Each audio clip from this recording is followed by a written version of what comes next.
for the thousands in attendance and the millions watching around the world. Ladies and gentlemen, let's get ready to rumble!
Sorry about that, guys. I'm sitting here doing all this goddamn talking. Hey,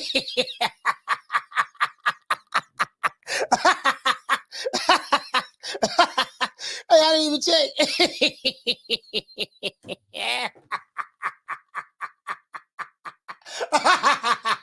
Hey, I was like, hey, you already know. Hey, you already know, fam. I'm on some of the stickers on the Iggy. Hey, knock down 305. I'm talking for about 5 minutes. I'm thinking everybody can hear me. Hey, I had no, you know what I mean? Had no made it do what it do before the show started. Hey, you know what? For me doing all this goddamn talking, saying that old dumbass shit and didn't even have my stuff on, let me hit myself with the Shut that soft ass shit up. And the best man to win. That's some soft ass shit. Shut that soft ass shit up. All that soft talking. I know you can do it, man. You got to, man, shut that soft ass shit up. Hey, let me get myself done, set that soft ass shit up from AB, man. I deserve it. True. As a matter of fact, because I was talking on mute, let me go ahead and unify. I'm sorry? 160 is my weight division. I want to unify. I want to get Golovkin in the ring. I want to bring him to Houston.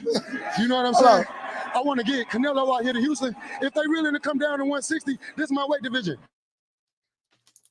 Yeah, I had to turn the ceiling fan on right quick, guys. Man. You know how it is, man. Had to turn the ceiling. Yeah, but you get what I'm saying, though. Anyways, back to what I was saying. Yeah. What's up? It's our boy Coach Malachi Williams in the building. We back. New Mini Today, USA Boxing. We are back. Let me back it up. Rewind. Hold up, swole up. Do it all over again. We're going to have another good show today. The show going to be good. It's going to be funny. I can promise you that. It's going to be good and funny. It's going to be very entertaining. And it is what it is. I want to talk about my dog. What did he say? He said, that's my guy. Shout out to Mike. Big Mike in the building, man. Let me give a couple people a shout out. Shout out to my sister Carmen Serene. Mike Jenkins, what's going on, fam? He said, Coach Gang. Shout out to what's the name? Shout out to Keenan. Shout out to Keenan Lofton. So salute to you, fam. Knocked down 305 Dade County's finest. Yeah, man, I had no burnt one. You see how skinny it is. I had no burnt one before the show, man, and it kind of threw me off a little bit. I got the stickers up there, you know. Hey, shout out to the real McCoy. I'm sorry? 160 is my weight division. Yes, sir. 160 is my weight division. Shout out to the real McCoy, man. Hey, okay. Dropping that quarter of a bam dub on your boy. Hey, Leroy. Super chat received. Playtime's over, boy. Hey, what to say, family? Say, Coach. You say, hey, Coach. I know that I'm off subject. However, seeing that you from Florida and I'm from the Midwest, did Mayweather duck on the winking right test? Did he duck winky right? That's a good question. Winky right was at 154. I That's a good question. Because I'm trying to think. I think that if Floyd would have fought Winky Wright in that time, he would have had to move up to 154. I think he would have had to move up to 154. I don't think Floyd ducked Winky Wright. I don't think Floyd ducked Winky Wright because they was in different weight divisions. From what I can remember, I don't think he ducked Winky Wright at all. Just from my memory. You know what I mean, my brother? Shout out to Luna Glider, Steven. Steven, what's going on, fam? Let's get into the show. Benito, what you say, fam? He said, who really thought Floyd was going to fight Winky? Yeah. It's a lot of people ain't want to fight Winky Wright, though, to be honest with you. It was his style. Winky Wright from DC. A lot of people don't know that. They think he's from Florida, but he's not. He's from DC. Now, I remember him when I was in the amateurs, in Florida. I remember this the 80s. I remember sending him in the gym in St. Pete and even in Tampa and stuff like that. Don King had a gym in Tampa called what was it called? King Kong Boxing Gym.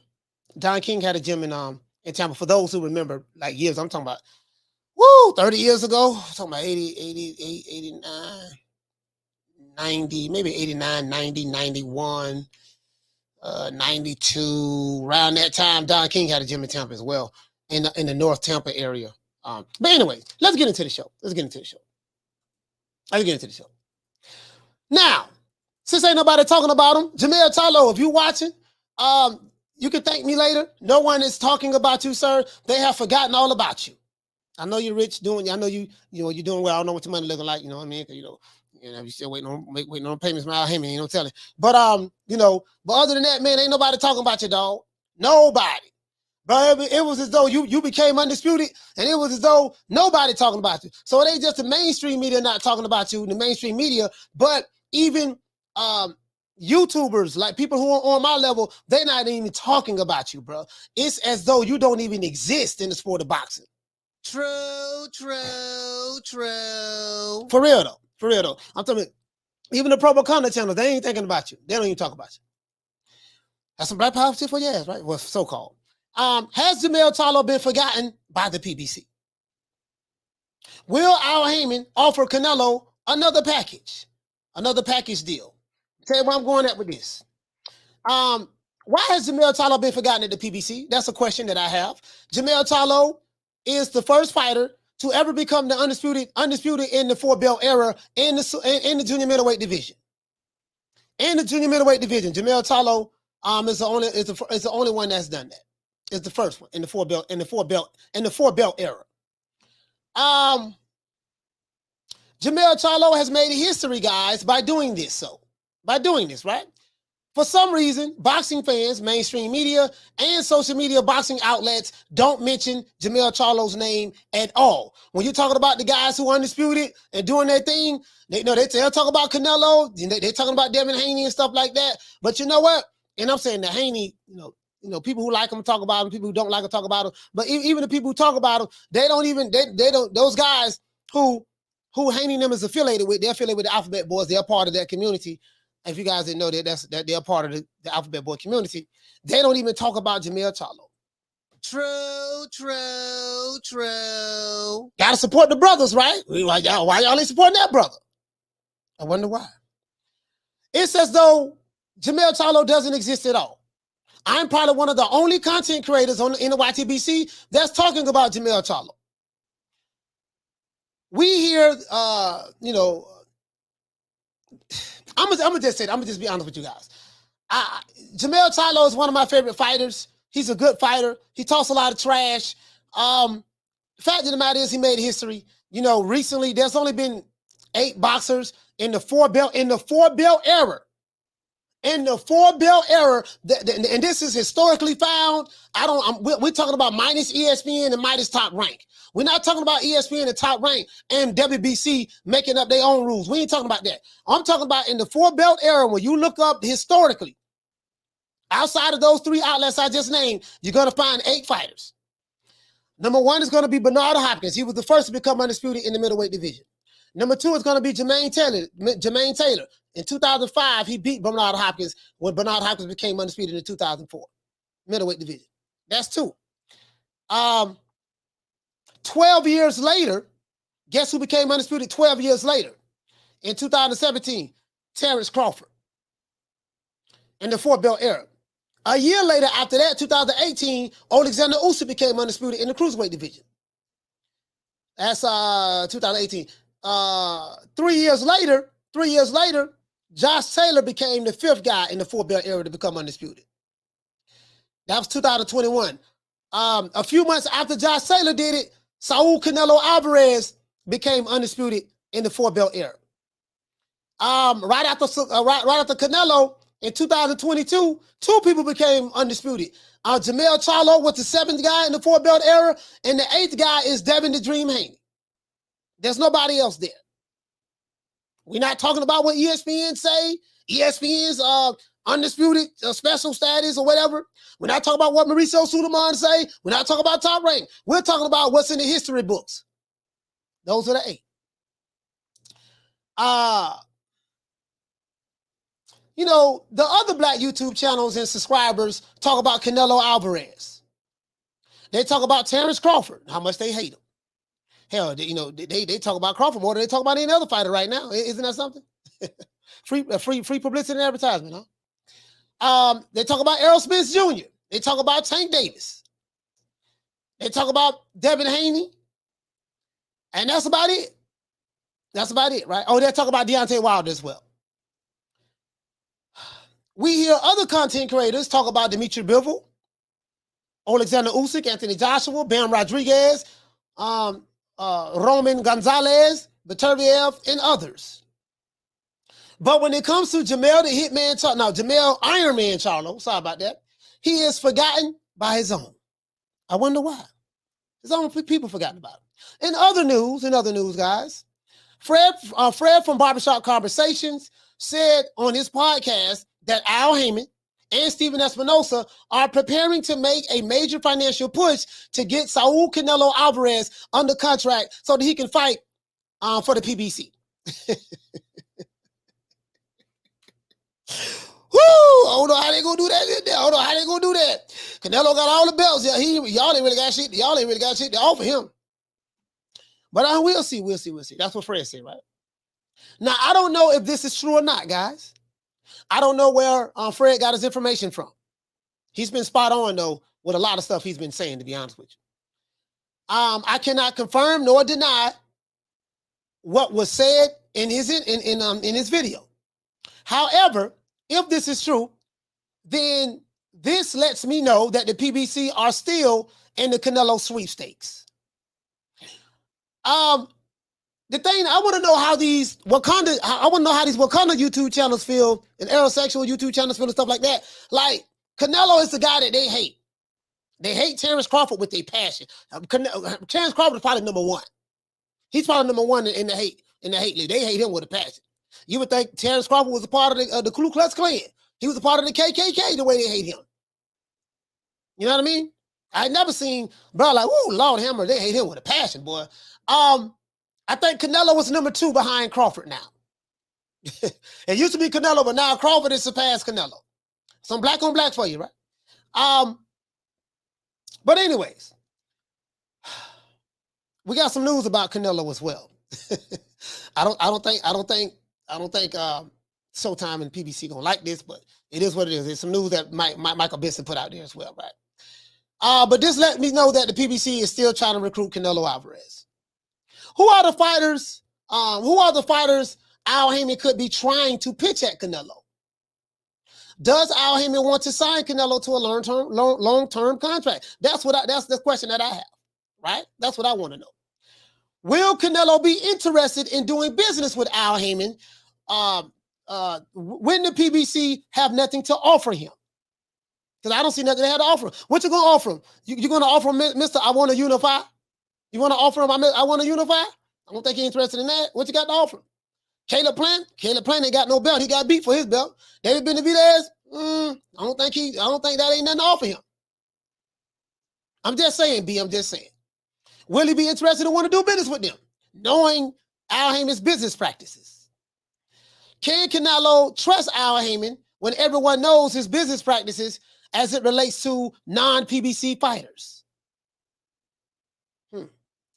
How do you guys feel about what Fred Barbershop Conversations is saying as it relates to Al Haymon and Espinosa looking to offer Canelo another package deal?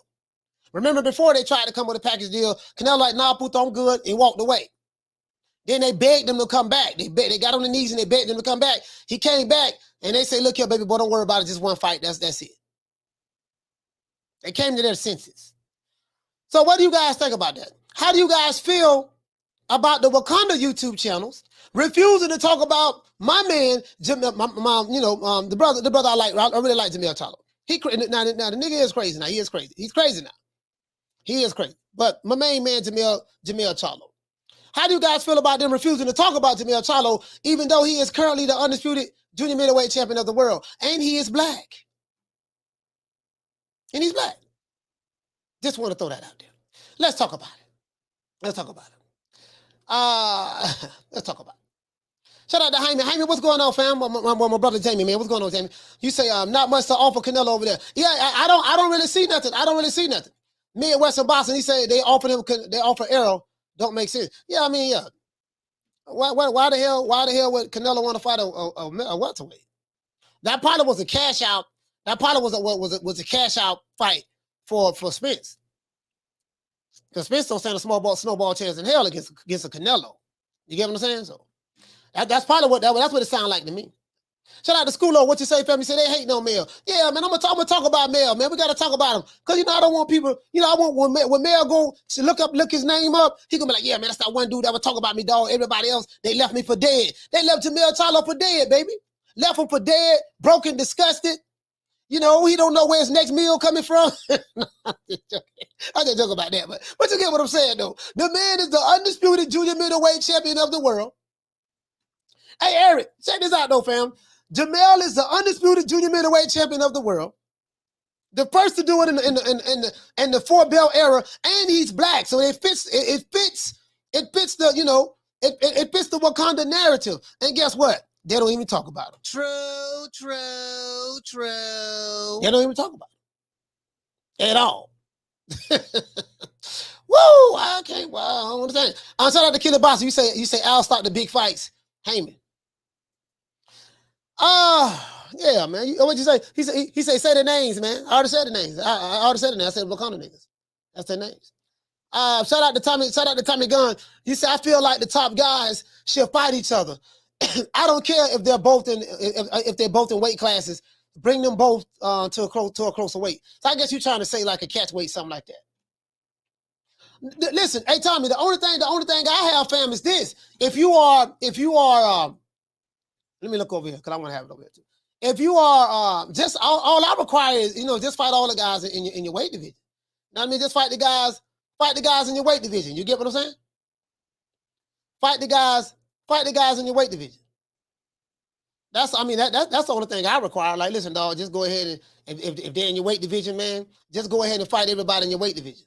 You get what I'm saying? And that's it. Fight the guys that's over there. And there's no reason why a promotional company, fighters that signed to the same outfit should not, promotional outfit or financial advisor, company or whatever. There's no reason why those guys should not fight each other.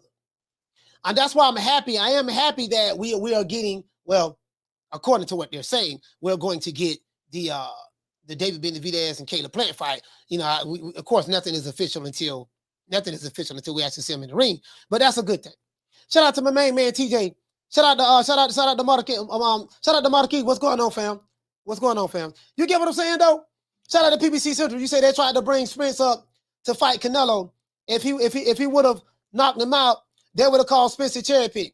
Hey, look here, man. They would have called him a cherry pick, even though Canelo didn't pick him. You get what I'm saying? Luna Glider, what did you say, family? Say Al Haymon wants to feed his fighters. I mean, he can feed his fighters. Shout out to Mark Nash in the building. He can feed his fighters. Have them fight each other. True. Yeah, he can feed his fighters. Have them fight each other. That's how you feed them. Everybody got to fight each other. Hell, you got 300 fighters over there. I mean, we only know about 7 or 8 of them. You got 300 fighters over there. Shit, you can feed them and let them fight each other.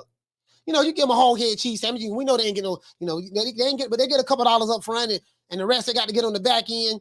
Hey, if you a back end fighter, if you're a fighter that get little guarantee up front, and you want to try to get the bulk of your money on the back end, boy, right now, boy, you shoot better than you shoot better than the midget on his knees trying to slang keys right now, boy. Hey, what to say, Tommy Gunn? You say either fight each other or lose your belts. Man, look here. You know what, though? Check it out, though. Check it out. This is what I got to say about that, fam. This is what I got to say about that, family. Y'all check this out. You have a plethora. You have a plethora.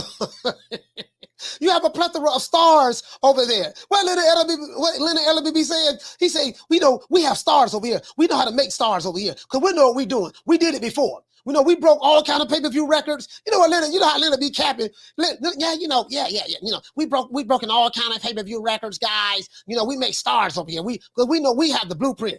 I said, okay, Leonard. Okay, you make stars, right? Who is the biggest star on the PBC roster right now, guys? I want to see what you guys have to say. Now, I think I already know the answer.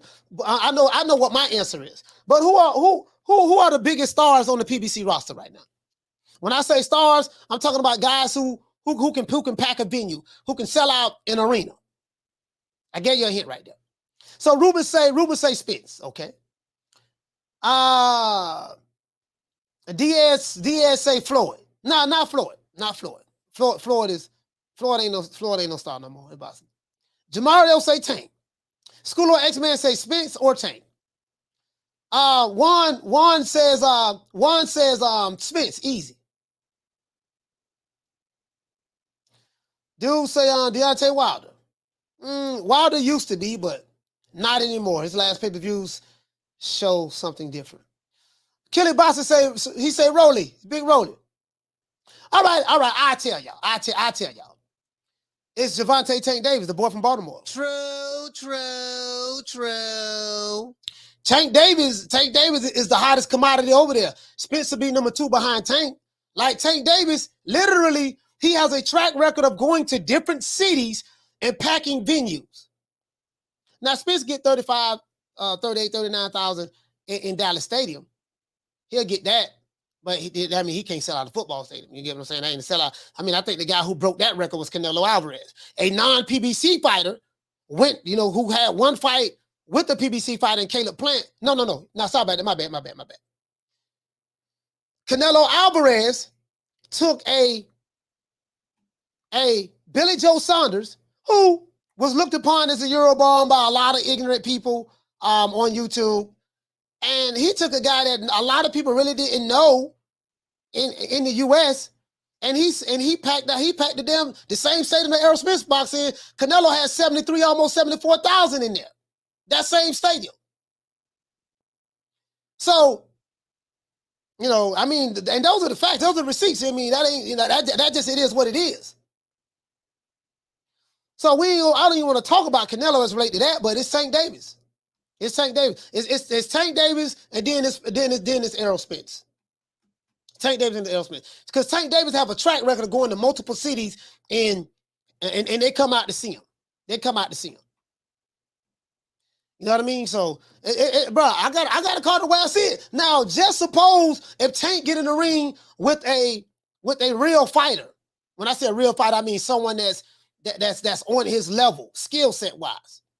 It's gonna be pure pandemonium.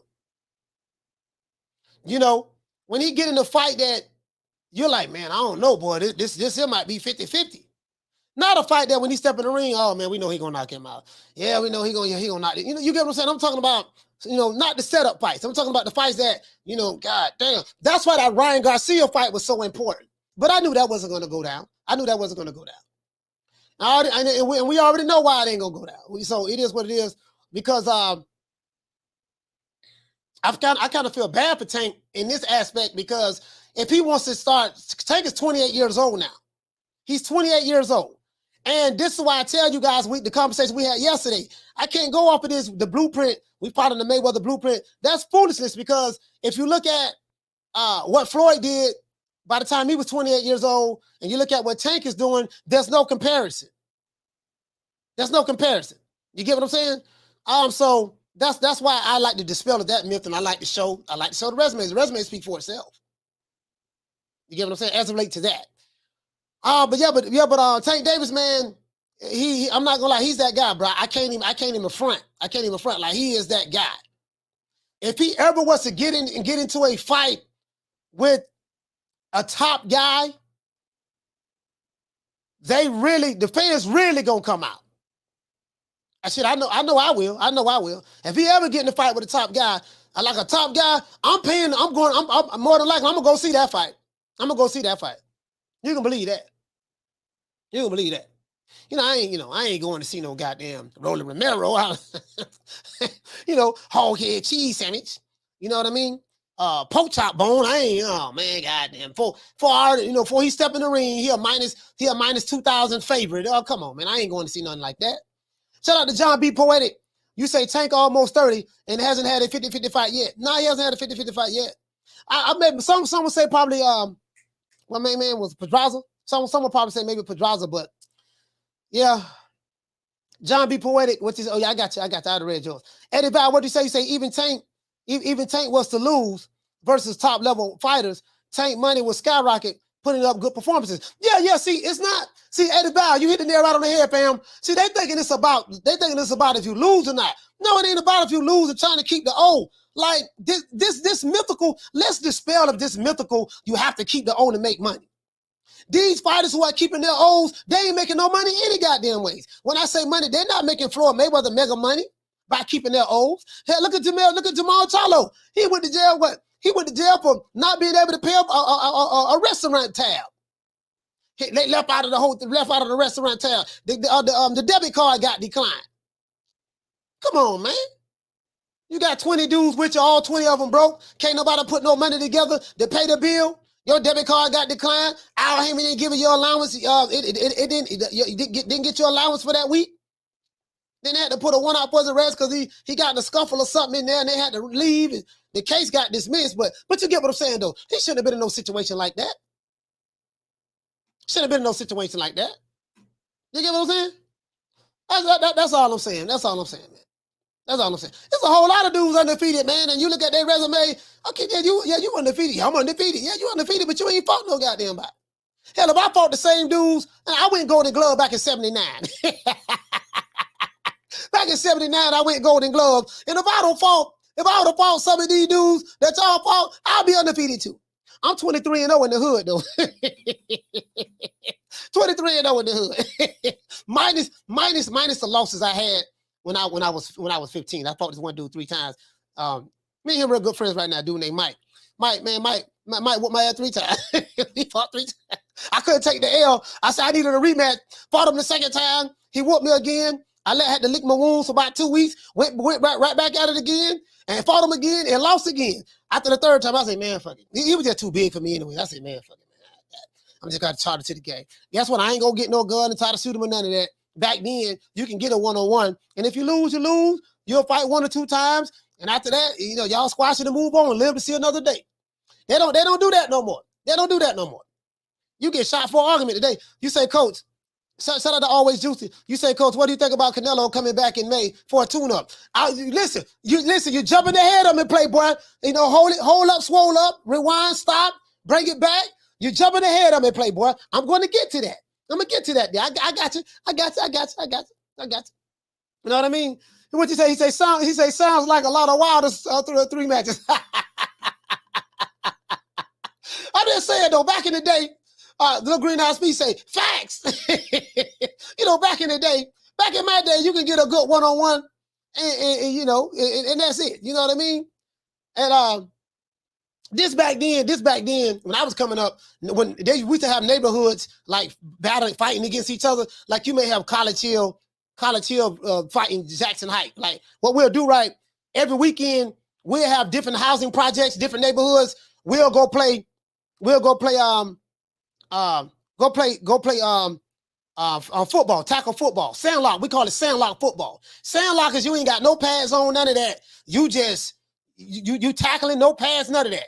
You know what I mean? So we used to go different neighborhoods. Used to go play sandlock football. Sometimes it may turn out into a fight. You know what I mean? But ain't nobody get shot, got killed, or nothing like that. And that's it. Mike G can say, Coach 23-3.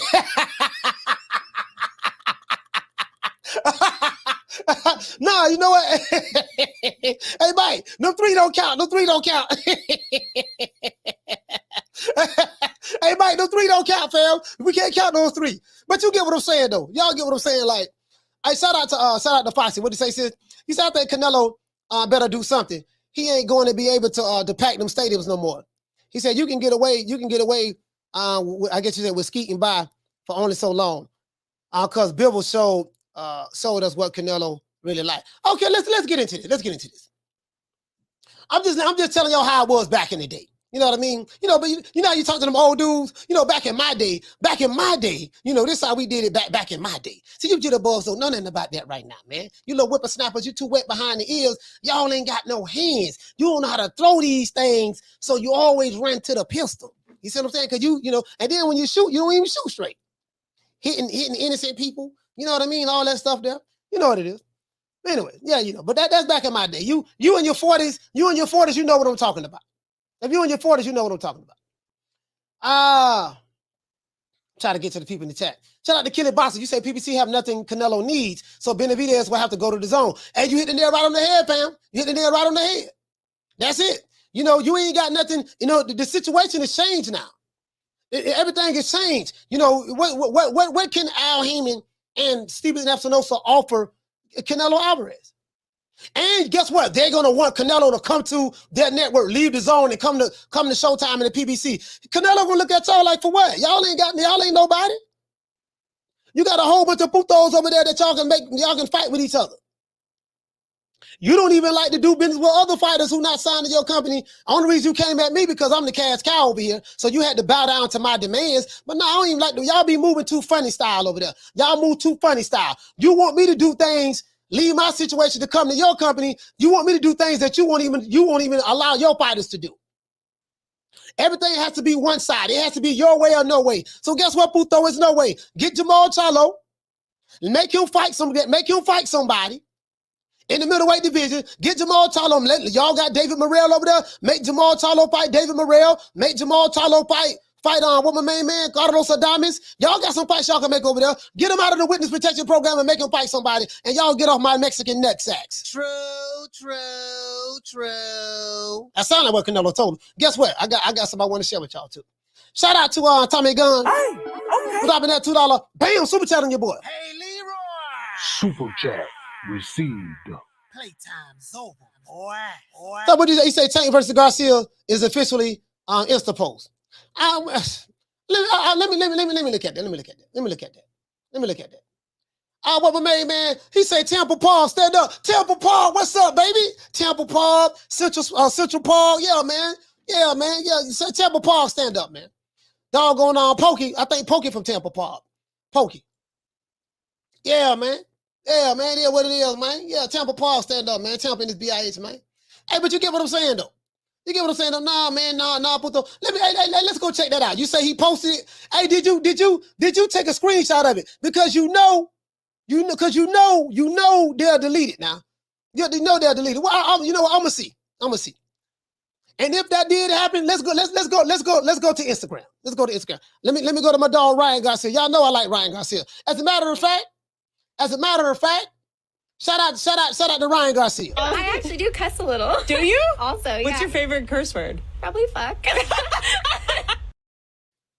Let's go over here and see what's up, man. Let's go, man. Let's see what's up, man. Let's see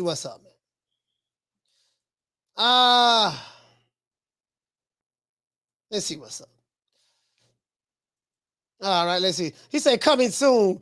Oh man, who pulled it? Hold on. What did he say? He say done deal. Tell him to bring Trump. Let's screenshot this. Cause we know Tank. Nah, they just hold on. Tank just posted something yesterday and deleted it, saying that he's fighting in DC in January. Now, hold up. Now, Canelo, as a matter of fact, if this is true, cause it's hard for me to believe shit with Tank, man. I ain't got no faith in anything he say, man, to be honest with you. This is what we got right here. This is on Tank Post. He say, done deal. Tell him to bring Trump. What did he say? Tell him to bring Trump ready, motherfucker. He said the one. Okay. Now, hold on now. Hold on, ask you guys a question. Should I get excited about this? Should we get the Holy Ghost about this? Because you know me, I want to see the fights. And I'm tired of criticizing Tank for ain't fighting nobody. And I'm tired of criticizing Ryan Garcia for not fighting nobody. So if this is true, you see what I'm saying? What should we do? If this is true, Rod say, hell no. I just took a screenshot of it. This should be deleted in about 5 minutes. He said he would delete it in 10 minutes. Yeah, more than likely. And what did it say? You say Oscar also made a statement to January. Okay, hold on. Hey, Diaz, this is what we're gonna do. So we went to Tank page. Look it up. Keenan say, my heart dropped when I seen that post. I ain't gonna lie. You know why your heart dropped? Because you know Ryan finna get knocked out. True. All right. You know Ryan finna get knocked out. Oh no, my heart. Keenan like, oh please, please don't let this be true. Please don't let this be true because I don't want to see. Y'all know my dog Keenan now. Keenan messed up by Ryan Garcia now. He messed up by Ryan Garcia. I don't know no fan. I don't know nobody on YouTube that's a bigger fan of Ryan Garcia than Keenan. But he is the biggest fan. I think my dog Keenan got a poster of Ryan Garcia too. You know what? I got a poster right here. I got Marvis Hagler right there. I got Mike Tyson right there. I got Sugar Ray Robinson right there. I got Roy Jones right here. I got Pernell Whitaker right there. You know what I mean? I got Mike Tyson right there. I got Ali right there. So I feel you. I feel you. But you say I just can't see Ryan stepping foot in DC. Yeah, you know what? But this is what I'm saying though. Maybe this is why. Hey Timothy, check this out, fam. Maybe this is why Tank deleted the post. He said DC, right? But hold on. We're gonna give credit. To who? Who we gonna give credit to? We're gonna give credit to Canelo Alvarez. How am I gonna tie this to Canelo? Do you guys want to see how am I gonna tie this to Canelo? Foxy Class, what you say? You say I guess PBC is all about the money. How am I gonna tie this to Canelo? Canelo was the one that made this fight happen. Shout out to Food Revolution. You say it sounds official. He said like a ref with a whistle, coach. Okay. All right, that's cool. Hold on. I'm fixing to tell you something, though. Hold on now. I'm fixing to. Or I can say I'm fixing to or I'm finna tell you something. I'm finna tell you something. Hold on. I'm finna show y'all something now. Hey, let's get the lights up. I'm gonna drop the phone line. I gotta drop the phone line. Hey, give me 75 likes. We wanna open up the phone line. We need 75 likes to get to 200. I wanna open up the phone line. I'm finna go somewhere with this. All right, let's see how we gonna do this now. Let's see what's up. We got it now. They say this been verified. Okay, let's go to Ryan Garcia Instagram. Let's go to Crying Ryan. No, Oscar, I broke my nail. I gotta pull out of the fight. He pulled out of 3 fights last year, so that's why I be talking shit about Ryan Garcia. He pulled out of 3 fights last year. I broke my hand, taking a selfie. Let's see. Ryan Garcia. King Rye. I didn't see my son. King Rye. I don't see nothing on Ryan Garcia. Let's see. I got Ryan right now. Okay, Garcia versus Davis, done deal. He say, done deal, the greatest fight you ever see. Okay. Okay, boy, I'm getting fired up, boy. Well, okay, I saw the Ryan Garcia. Okay, but I need one more source of reference. I need one more. I don't want to be getting the Holy Ghost. I don't want to get the Holy Ghost for nothing. Let's go to Oscar De La Hoya. I don't want to get the Holy Ghost for nothing. You know what I mean? If I'm going to get the Holy Ghost, I want to get excited about something. I need one more. Oh, let me see what's up. I got to hear from somebody else. Let's see. Okay, I don't see nothing. Well, okay, what? Did Oscar say anything? I don't see nothing on Oscar Twitter. We need one more. You say, Coach, I think the execs at Showtime watch your show and use your logic. I think they're finally gonna force Booger Ray Leonard. Hey, listen, check this out, Edgar. Hold on. Boy, I'm excited about this. Why are you lying, boy? Y'all don't got the old boy excited.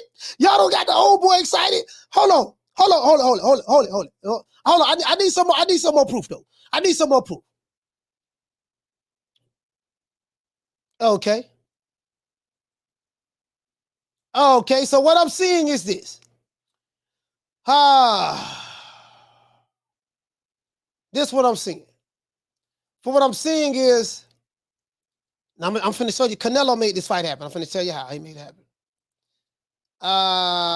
Okay, this person right here is talking about the broadcast there. He says, as I've always said before, the Zone will look to broadcast the biggest fights in boxing. We've worked tirelessly with our friends at Golden Boy and Showtime and Team Davis on a deal structure that suits all parties. Okay, for the Gervonta Davis-Ryan Garcia fight, everyone at the Zone Boxing is thrilled. So this fight will. So guess what? They caved in to the network deal. I'm gonna tell you. I told you. You rather have 50% of something than 100% of nothing. The boy Tank Davis is 28 years old. He ain't fought nobody. He need a signature fight. Y'all don't ran out of cans. He don't beat Rolly. He don't beat Eastside Cruz. He don't beat all the cans you put in front of him. He beat Mario Barrios. The man 28 years old. He need this fight. Bad. He needs to fight better than the whole knee slop. And I said this, the PBC, Al Haymon has to stop this. You got to be signed with us in order to get the fight with us. You got to leave your promotion of the company when you won't even allow other fighters to leave you. I'm saying fighters that you have on the contract that you care about. You won't even allow them to leave you to go to other networks and fight. Showtime, the same thing. But I'm going to tell you how this ties into Canelo. How does this tie into Canelo, guys? I'm going to tell you right now. This is my theory. I'm going to show you how it ties into Canelo. We need to thank Canelo. As a matter of fact, let's thank Canelo. Let's give Canelo a round of applause. I got to see something else. Hey, shout out to Yamas. Yamas, what's going on, baby boy? What's up, brother Yamas? What's going on? Hey, listen, check this out. I'm going to tell you what I think happened. Now, I'm going to tell you guys, we got over 360 people in the chat. I'm going to tell you guys something. Now, we're going to keep this between us. I don't want nobody to say anything. This is between us. This is between us, right?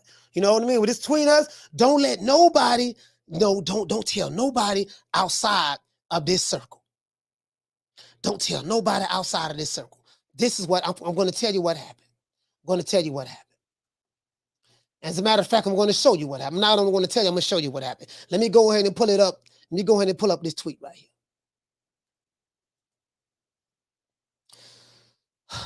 I'm going to tell you what happened. This it right here. Fred Barbershop Conversations. Hold on, I'm going to tell you something. Shout out to Foxy. Shout out to Foxy Classy. Hey, okay. For dropping down quarter of a bam dub on your boy. Hey, Leroy. Super chat received. Playtime's over, boy. Hold on. Shout out to my sister, man, for dropping the super sticker. As a matter of fact, let's hit my sister, man. Hit my sister with her there. From the bar, there's a platform stage. People pimping, sharp as razor blades. Hey, okay, hold on now. Now, I'm going to tell y'all. Now, y'all don't say that. Now, shh. I'm going to whisper. Come talk too loud. No, y'all know I got a big mouth. Now, this is what happened. I'll show you something. Michael Benson posted right here. Canelo Alvarez has now declared that he is planning to return with a tune-up fight in May and will then target the Dmitry Bivol rematch in September 2023. Coach, what does this have to do with Ryan Garcia and Tank Davis? Everything. Fred Barbershop Conversations, shout out to Fred, dropped a video saying that he spoke to Al Haymon, got out the phone or something of that sort, with Al Haymon and Stephen Espinosa, because he said he'd be listening to their calls and stuff. And he said that they are preparing to put together a very profitable package deal for Canelo Alvarez in order to get him to come to the PBC and Showtime to fight on their platforms. Where am I going at with this? Canelo, now this is my conspiracy thing. Shh, don't say that. Canelo, part of like, Eddie, yeah, what's up, Canelo? What's up with these putos? Talking about You know, they're gonna offer me, you know, this guy named Fred Barbershop Conversations. Do you know who he is? No, I don't know who he is. Yeah, what's up with these putos talking about that the puto Al Haymon, they're gonna him and Stephen Espinosa, they're looking to offer me a lucrative deal to come fight next year on the PBC and Showtime. They're PBC fighters. I'm not thinking about those putos. They don't have nothing to offer me. What I want to go over there for? They don't have nothing. I took everything from them. When I took the 40 million guarantee, they don't have anything. Yeah, I don't know anything about that, Canelo. I tell you what, I'm going to dispel all of the rumors. Call Michael Benson, tell Michael Benson that, hey, what we're going to do, I'm fighting a tune-up in May. More than likely, I'm going to fight my mandatory in the WBO. And then when September gets here, I'm looking to rematch Dmitry Bivol. So that lets them know that there will be no talks. They don't have to worry about whatever hopes they had of offering me anything to come to the PBC. That has been destroyed. So now, yesterday, Tank put out a post saying that, yeah, man, he fighting in DC. Right after that, you know, Fred said something of the sort that, you know, the PBC and Showtime is looking to offer Canelo a deal for next year. Once Canelo shut that down, they was forced to say, you know what, man, god damn, man, the money we want to pay Canelo, that the networks are going, that Showtime are going to put the money up for, damn, they say the only way we going to get y'all going to get some money out of us, you got to have a fighter fight somebody that we're willing to put our dollars behind. Remember what I told you guys, the only way we can get the fights that we want today is the networks are going to have to, this is what they're going to have to do to the PBC. Look here, baby boy. We ain't doing all this in-house fight stuff where y'all fighting Tomato Can Joe, Poke Chop Willie, Hobo Sam, Chico Stick, Shout That Big Nuts. We ain't putting no money up for none of that no more. If you want to get our white dollars, if Black Wakanda wants to get our white dollars at the PBC, you're going to have to give us the fights that where we're going to make some money on. Period. And if that fighter is with another network, guess what? You better try to make a joint deal with that network. That's the only way you're going to get our money. True, true, true. So the white folks at Paramount who own Showtime told them, look here, baby boy, if you want to get our money for the top of the year, you're going to have to give us a little something. And it forced Showtime and Allen Haymon to go back to the table. Oscar, goddamn Oscar. Oscar, I tell you what, man, Oscar probably sitting there with his arms crossed, like, yeah, what's up? Yeah, Oscar, man, damn, man, fuck, I ain't want to do no business with your ass, man. Damn, but Canelo said he's not going to fight with us next year, so that money that we was kind of put together to try to get Canelo, that's out of the window, and the networks are not going to give us any more money, and I don't put the money up for my own fighters, so damn, what I'm going to have to do is, this is between us, now. This is between us. What I'm going to have to do is, man, we got to try to work something out. Hey, listen, man, the zone has to be a part of the deal. Okay, man, the zone could be a part of the deal, man. We'll drop our demands on that. Ryan doesn't have to leave Golden Boy or the zone and come fight and come fight over here and fight with us. We'll do the 50-50. Damn, Canelo. So let's give Canelo Alvarez a round of applause.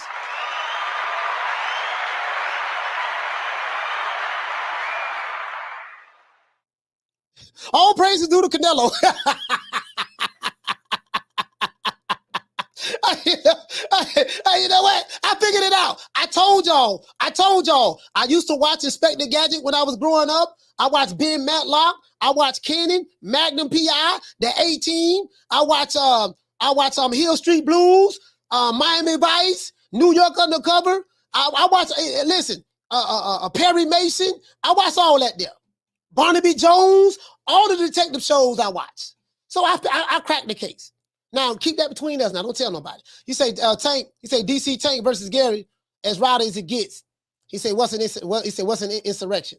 Yeah, that's gonna be a DC and that's gonna be a DC in Maryland. That's gonna be a DC and Baltimore beef right there. That's one fight I definitely ain't going to. There's gonna be some shooting, stabbing, and all that shit there. Everybody say, Harleen, you say Inspector Colombo coach. Yeah, Colombo. I cracked the case, baby. Now this between us now. Don't nobody say nothing. So whatever plans they had for Canelo shot that down. Look here, baby boy, y'all ain't got nothing I want. And look here, man, that money that you trying to get for me, y'all need to take that somewhere else, baby boy. I'm good, I'm Gucci. When they seen that, it forced their hand. 2023 say Al Haymon is getting forced to cross borders. Never mind the streets. I'm just saying, fam. I'm just saying, man, let me drop the phone now. Let's get the lights up. The phone line's open. 530-494-9636. What do you guys think about that? What do you guys think about that, fam? Canelo came out. Kojak, yeah, I used to watch Kojak too. Canelo came out. Look here, baby boy. Whatever plan that you thought you had for me, look here, baby boy. I'm gonna let you know right now. I'm gonna let you know right now, Puto. What I'm gonna do, Al, I'm fighting a tune-up on the zone. And then after that, I'm going back at Bivol. So that 2023, you can forget that. You ain't got nothing over there that I want. Force him to go back. Damn. These white folks ain't gonna give us no more money in 2023, man. I gotta do something. So it's gonna force them. This is what I want. We ain't talking about Stephen Espinosa. We know Stephen Espinosa is a yes man for Al Haymon. Paramount.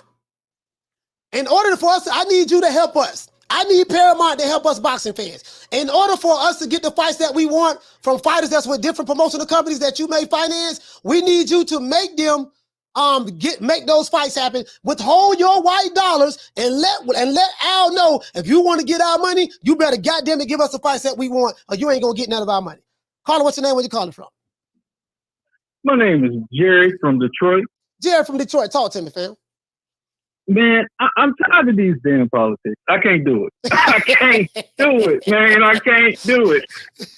Boy, I'm sick. I'm sick of these fighters fighting. Oh, man, my baby mama stole my Legos last week. I need some money. My baby mama, my Legos. I can't deal with it. That's why, man, I'm a UFC guy, but damn it, I started watching boxing. You know who I watch now? Naoya Inoue. That's the only nigga I pay attention to now. Japan. Yeah. That dude there, you're bad. Yeah, that's the only nigga I pay attention to now. Tank Davis saying, hell no, I ain't gonna nigga, come on now.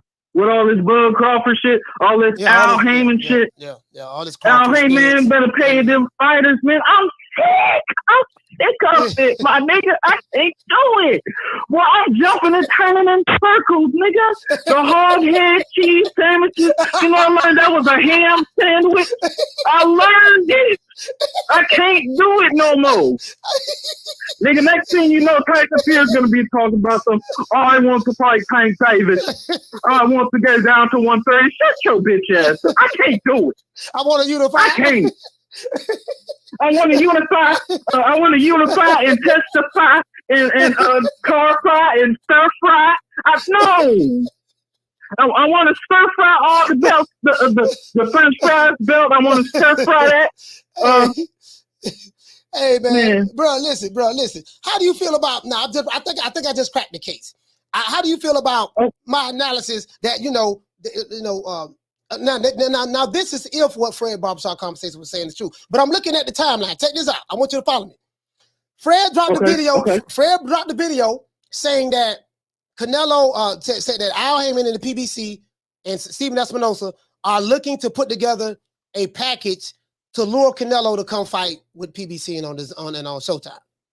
Right after that, you know what? Hold on, hear me out. Right after that, Tank put a post up on his Instagram saying that he's fighting in January in DC, right? But then he removed it. He deleted it. So I called Tank tweet and delete. He did that on the Instagram post, right? Next thing you know, today Canelo let Michael Benson know, nah, look here, baby boy, hold up, swole up. This how this going down. I'm fighting a tune-up in May. More than likely he's going to fight his WBO mandatory. Right after that, I'm going back to Dmitry Bivol in 2023. So whatever y'all talking about, trying to make me a deal for 2023, you can take that off the table. So now I think it forced them, and then Showtime is going to get phased out by Paramount, right? So the only way, Al Haymon don't pay for his fights. The networks normally put the money up. So the only way that he's going to be able to get money for fights, he's going to have to give these networks the type of fights that they want where they can make a profit. No more hog head cheese sandwiches, Hobo Sam, shout at Big Nuts, none of that. So now I think it forced him. No more Legos the baby mama? Nah. Oh, man. Nah, I think it forced him to have to go back to the table now because Espinosa said that, look here, man, the only way this fight is going to happen, he has to leave the zone and come over here and fight exclusively for us. Now it seems like they're changing their tune. And I think Canelo has something to do with that indirectly. You know what? I agree with that. Because it'd be kind of weird if he didn't, considering how big of a name Canelo is. To me, at least. from my humble opinion as an armchair warrior. You know what I'm saying? You're right. You're right, bro. I can't. Yeah, I'm just saying. I don't have anything else to say. I mean, it's just weird how much ducking, dodging, and excuses are in the game right now. Mm-hmm. That's my problem. Yeah. But you feel what I'm saying? Yeah, I totally agree with you, Jared. But hopefully this will be the turn of a new year. Again, I think the solution to it is this. And I'm gonna say this again. I'm gonna let you go, fam, man. Salute. Hey, shout out to Jared from Detroit. Detroit versus everybody, man. Salute to Detroit, man. Hey, listen. I told you guys this. The solution to us getting the fights that we want lies at the hands of the networks.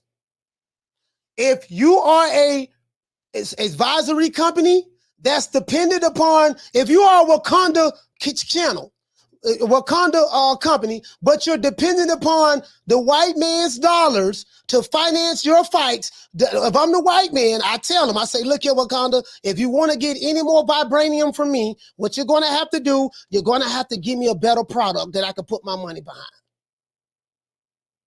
I don't give a damn if the fighter, I don't care who he signed with.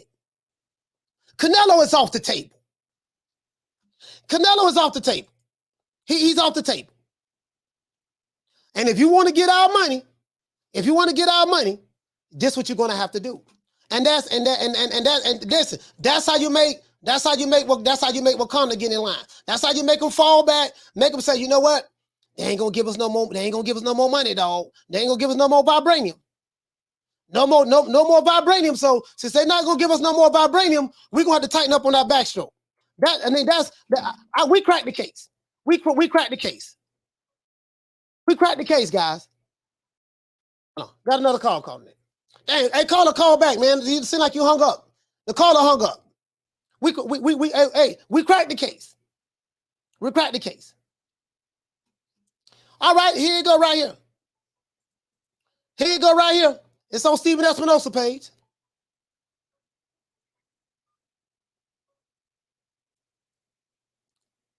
Call, what's your name? Where you calling from?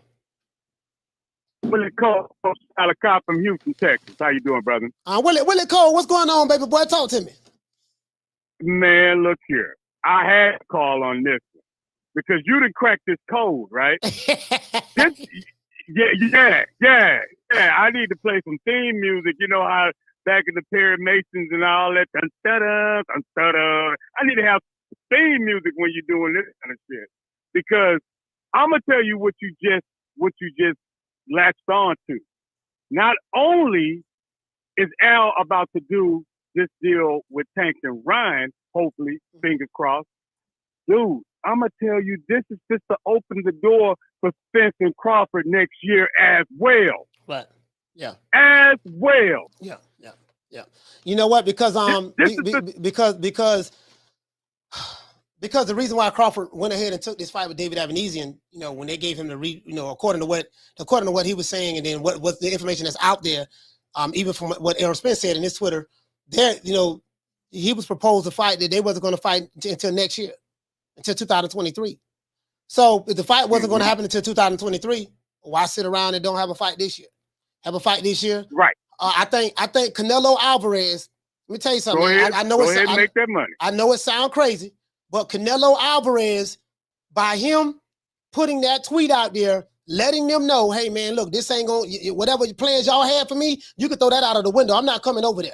I think now it's going to force them, because you can only put these fighters in there with so many tomato cans, and they're losing money. You know, they're losing money. So you know what, man? Look here, man. You know, hey, I'm gonna give a credit to Canelo, man. I'm just saying for me, I'm giving a credit to Canelo.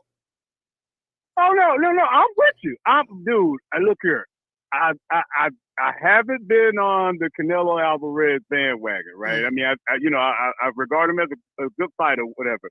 But when these politics come into play, I'm telling you, this scenario you done put together, Coach, makes all the sense in the world. And it's also, in my opinion, it's just to humble Mr. Haymon. I'm telling you, it's just to humble Mr. Haymon, and the fans are about to start getting the fights they want, because if you want to stay in business, like you said, if you want the white dollars, these folks at these networks are saying, if you want our white dollars, we got fans as well that's saying to us, we want these fights. Yeah. So if you want our dollars, this is what we want. This is what you're going to have to do. Yeah. And it's going to humble Al, man. Al has to come to the table on a bunch of fights, man. I look for 2023 to be a good year for boxing.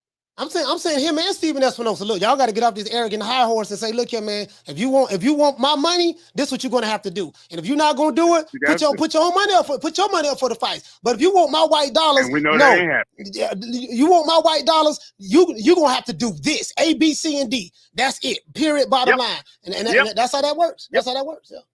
That's how it works. Coach, that's all I had to say, brother. I had to contact you on this one because, yeah, you done found a big piece of the puzzle with this one, brother. Hey, say out to Willie Cole, man. Houston, Texas, stand up, man. Hey, get in contact with Jermell Charlo and let him know that I want to unify. Absolutely. I'm going to call him right now. Shout out to Willie Cole, man. All right, brother. Hey, salute. Hey, okay. What did say, Fotex? He said Crawford burnt that bridge, exposing the negotiations. I don't think he burnt the bridge. I think that sometimes it may not. I don't think he burnt the bridge. I think it forced their hand. I think between that with Crawford, Canelo, I definitely put Canelo on this because they probably were like, you know what, Canelo, we gonna get Canelo over here. Canelo like, man, I ain't got nothing to do with y'all, man. Fuck y'all. Y'all ain't got nothing I want over there. I'll tell out to Drew. We're dropping that half for bam, double your boy. Hey, Leroy. Super chat received. Playtime's over, boy. Hey, what you say? Drew said, he said, Coach, in your Floyd voice, he said, why did you and Booger Ray decide to take Tank to the zone and make him fight on the app? Hey, hold on. Caller, what's your name? Where you calling from? Coach, what's poppin', man? It's Mike Jenkins. We calling from Providence, Rhode Island. Mike, what's going on? What's going on, fam? Mike Jenkins from Rhode Island. Talk to me, baby boy. Talk to me. Hey, man, listen. It's about time we get that big fight with Ryan and Tank, man. And I think Canelo had everything to do with that.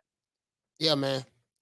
I mean, all jokes aside, seriously, all jokes aside, I honestly feel that way because assuming what Fred Barbershop Conversations said is true, and I kind of believe what he's saying because the end game has always been to get Canelo back to. They try to get Canelo over there.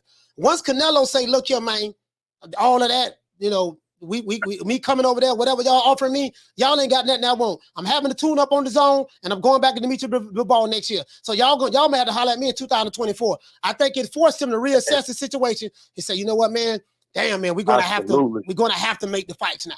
We ain't got no choice because if you want to get these white dollars, listen, I say it again, Mike. The PBC is funded by white dollars. If the white man don't give them no money, you don't get no fights on the PBC. So this is the truth. This is the truth, fam. So Showtime has a company. Showtime is a parent company, is Paramount. If you want me to finance your fights, you're going to have to give us the fights that's going to be lucrative to us. Period. All this stuff about making all these in-house fights, that's not big fights, it's not going to work. And listen, now, what Al Haymon probably should have done, put your own money up. Floyd Mayweather got plenty of money. Y'all put y'all money up for these fights. Apparently, Floyd and Al ain't putting their money up. So if you want to get the white man dollars, you got to do what the white man tell you to do. True. That's right. True. All I care about is a fan. I just want to get the fights. I don't want to put that money up and take no losses. Yeah. That's why. All their fights been taking losses lately. Yeah. I'm just saying. You know what I mean? So it is what it is. Hey, Mike, man, thank you for calling in, my brother, man. Salute. Mike Jenkins. Hey, man, we rock with you all here in Providence, man. I just want to say before I go, I want to unify. Hold on. I'll hit that for you, man. Yes, sir. Shout out to Mike Jenkins, man. Yes, sir. I'm sorry. 160 is my weight division. I want to unify. Hey, give him Mike Jenkins a round of applause.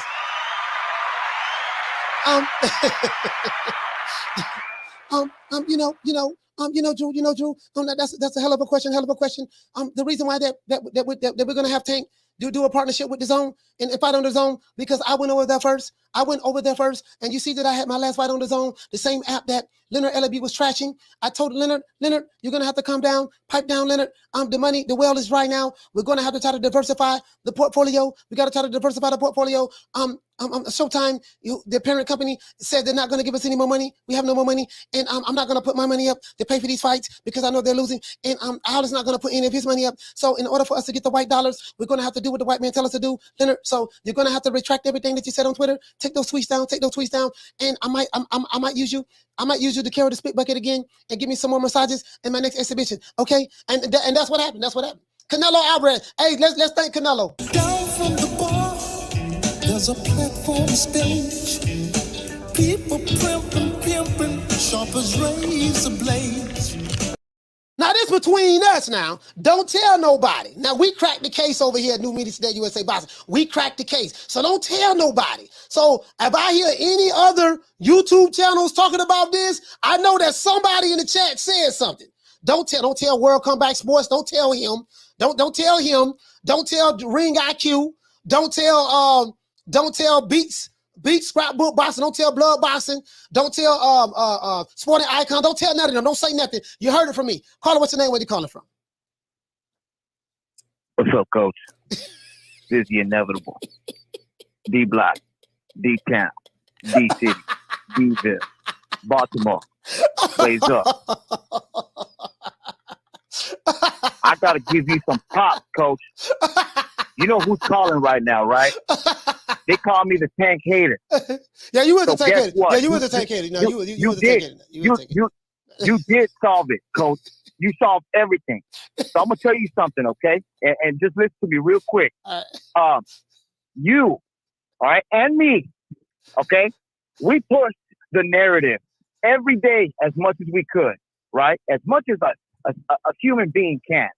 All right, Coach, you're gonna get the key for Tampa Bay. They're gonna honor you because you've been pushing that narrative, and the governor's the mayor's gonna be like, "This is for Coach Malachi for making that fight happen." God damn it, they had to fuck my boy Haymon, but it's okay. And here I go, and there go Asian D Block. God damn it, that motherfucker. He pushed that narrative that Tank Davis got all pissed off. He called me every day saying, "What y'all gonna do about Coach Malachi and D Block?" Man, y'all gotta get rid of them. But they can't get rid of something that knows the truth, Coach. So Tank Davis talked to Ellaby in Florida and said, "Look, man, I'm tired of D Block calling me every day, talking about me every day. And Coach Malachi even pushing him to talk every day. So, God damn it, give me that Ryan Garcia fight." And as Joseph said, we run out of money. We can't really deal with nobody. But guess what, Coach? Congratulations to me. And for all those tank haters that we talking lip about me, guess what? Now we really gonna see what we all about. D Block, D Town, G City, D-Ville, Baltimore, stand up. Get your boy ready for the fight. Yes, Peace. sir. Shout out to D Block. D Block in the building, man. D Block in the building. I'm excited. I got Tank knocking Ryan Garcia out. Down from the bar, there's a platform stage. People pimping, sharp as razor blades. Can't nobody say nothing now. Can't nobody say nothing. Caller, what's your name? Where you calling from? This is Marcus calling from Compton, California. Marcus from Compton, man. Compton in the house, man. Talk to me, fam. How you doing, Coach Malachi? I'm doing good, my brother. This is what I wanted to say. Thank Crawford, much props to Crawford and Canelo for exposing the PBC for not making the fights that the fans want to see. Yeah. Both of them guys, they did some great business, and people just don't understand what's going on. But because real boxing fans, we want to see the fight. Yeah, that's all we want to see. We want to see the real fight. We don't care about none of all this other stuff that's going on. We just want to see the real fight. And them two guys right there, they made some real good chess moves. So we're going to see. You know what? Much love. Yes, Go ahead, brother. No, you're right. No, I'm excited. This is very promising. I'm not going to lie. I can't contain myself right now. I'm very excited. I hope this really is going down. But I'm glad you did bring up Terrence Crawford. I think Terrence Crawford did play a role in that as well. by him. You know, when they told him that we ain't fighting till next year, 2023, and they like, okay, he like, okay, cool. Went ahead and made him another fight, got that out of the way. And then Canelo let him know, hey, look here, baby boy, I'm not coming over there. I ain't doing nothing with y'all in 2023. So it kind of forced their hand to have to, the stuff that Stephen Espinosa said, this fight is not going to happen because of the networks. Ryan Garcia will have to leave the zone and come to Showtime. Looked like he had a change of heart. Looked like Al Haymon had a change of heart. He had a change of heart. No, you're going to have to do a joint promotion. All that, it has to be your way or the highway. Nah, y'all got to come back to the table. And I think both of those guys for that. But definitely Canelo. Definitely Canelo. Because Canelo carry a lot of weight. Definitely in Canelo. boxing. He carry a lot of weight in boxing. No doubt. He does. Yeah. He does. And, you know, whether we agree with who we fight or not, that's not that. But he made some moves, and Canelo carries a lot of weight, and that's a beautiful thing, man. Much props to your channel, man. Much props, man. Yeah, you man. know, all right, continue the show. I'm going to tap in. Shout out to Marcus, man, from Compton, man. West Coast. Yeah. Compton's in the house, man. Y'all know my favorite rapper, Easy E from Compton. So, you know, I got a lot of love for Compton. Shout out to Drew. Hey, okay. Dropping that $2. Bam, super chat on your boy. Hey, Leroy. Super chat received. Playtime's over, boy. What did say, Drew? You say they need the zone money. Proof Spence ducking. I mean, you know, it is what it is, man. It's like, bruh, I'ma say it again. And I gave the networks the game. You know what, dog? That we know we got to get the credit, because I don't think nobody was really talking about that the way we were, the way we was hammering it home. I gave the blueprint. I say, look here, man. If I'm one of these networks, you let Al Haymon know. Look at Alan Haymon. If you want my white dollars, these are the kind of fights that we want. I don't want to hear nothing about the fighters.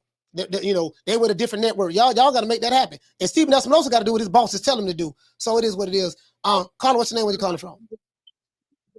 Big Carlos from New Orleans, brother. Big Carlos from New Orleans. Talk to me, fam. Man, I'm talking about this pay-per-view shit, bro. Man, this pay-per-view stuff is really what's getting in the way, man. You think so? Well, you know what? You're right about that. You're right about that. The non-pay-per-view fights that are making pay-per-view is getting in the way. Right. And then the cable companies, the cable companies is doing something different too. Because I've been having problems on my internet. And then they got different packages for the internet service. Mm-hmm. And I deal with superboxing, so I see all the fights. Mm-hmm. I don't have no problem with all the fights, right? But man, you got a good show, bro. Yeah, I like what you got going on. I love all the other channels, bro. But man, these fights, bro, I like what you're doing, bro. But it's the internet. It's the internet and them doing business with the promotional companies. That's what they have to get back at the table with, I believe. Yes, sir. You're right about that, man. No, you know what? What you think?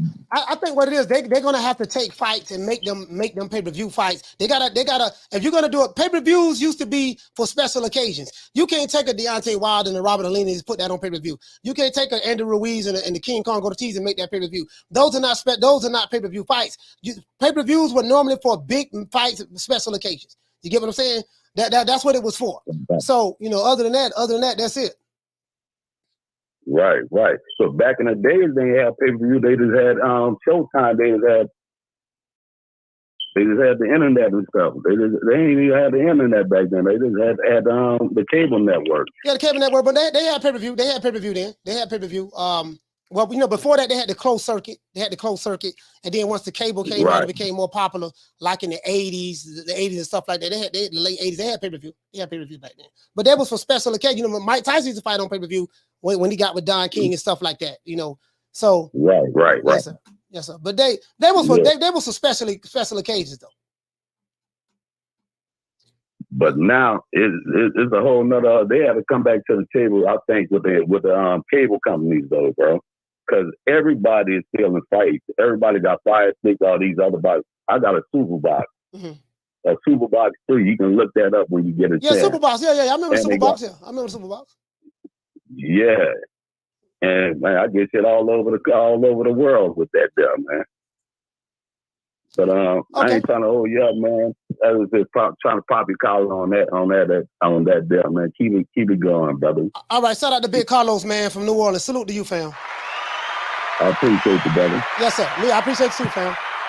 Hey, shout out to Jason Mones. Hey, okay. Dropping that $2. Bam, super chat on your boy. Hey, Leroy. Super chat received. Playtime's over, boy. Jason Mones say, Coach, Tank taking a tune-up before Ryan January 7th. As a matter of fact, I'm looking over here now. Yeah, Jason Mones, you're right. I didn't even see that. I'm looking at it right now. You're right. Tank having a tune-up before he go into Ryan fight. So this is, hold on, but this is November. That ain't making no sense to me, bro. That ain't making no sense to me. This is November, though. This is November. You know what I gotta do? I gotta get Johnny Rice back on. You know, Johnny Rice is a PBC fighter. I'm gonna get Johnny Rice back on the show. As a matter of fact, let me hit Johnny Rice up while I'm here, while we're doing the show. I get him on here, man. I get him on here. Remember Johnny Rice? Remember, hey, y'all remember? Y'all remember what Johnny Rice? Hey, y'all remember this? Hey, y'all remember this? Well, you know, I guess I gotta be like everybody else and saying, Al Haymon, I can quit my job now, baby. 6 figures, baby. You feel me? I'm about to But a name. Do you have a name? Oh, nah, I ain't got no name, you know. Name them names, man. They know who they is. Name them names, please. The names need to be named. They know who they is. The Mexican monster. Hey, but dog say, well, I guess I gotta be like everybody else is. Thank Al Haymon. Johnny, right? Johnny know the routine. Yeah, you better fall in line, Johnny. You better fall in line. I hope he can get another fight though, because he ain't had a fight since. I'm gonna get Johnny Rice on here though. Matter of fact, let me reach out to him. Let me reach out to him.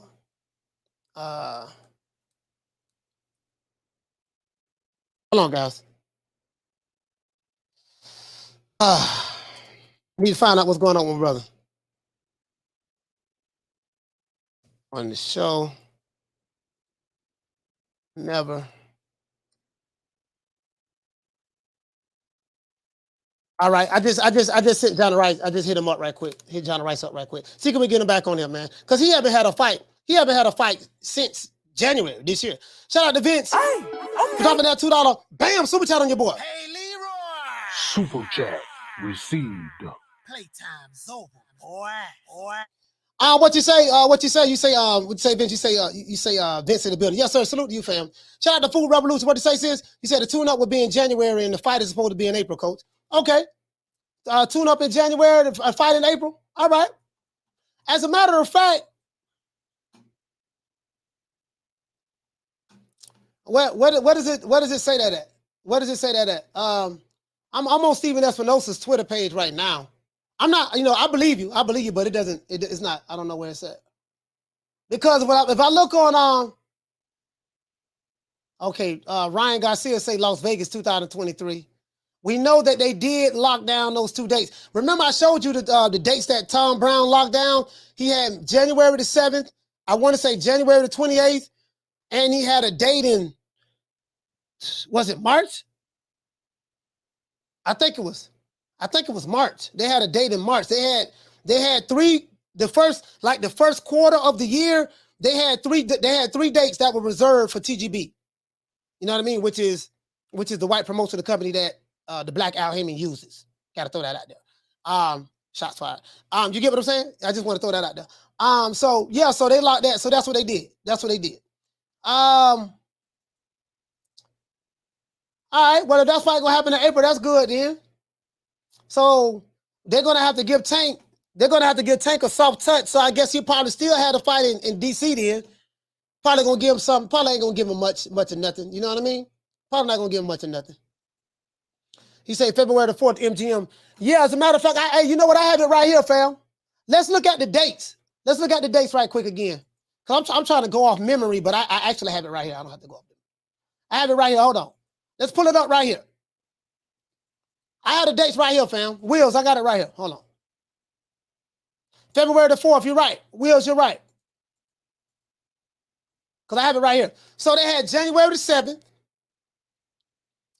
Tank say he fighting in D.C., but he deleted it, so I don't know who gonna fight in January the 7th in Vegas. I have no idea. They have January the 28th, and then they have February the 4th, which is a week later.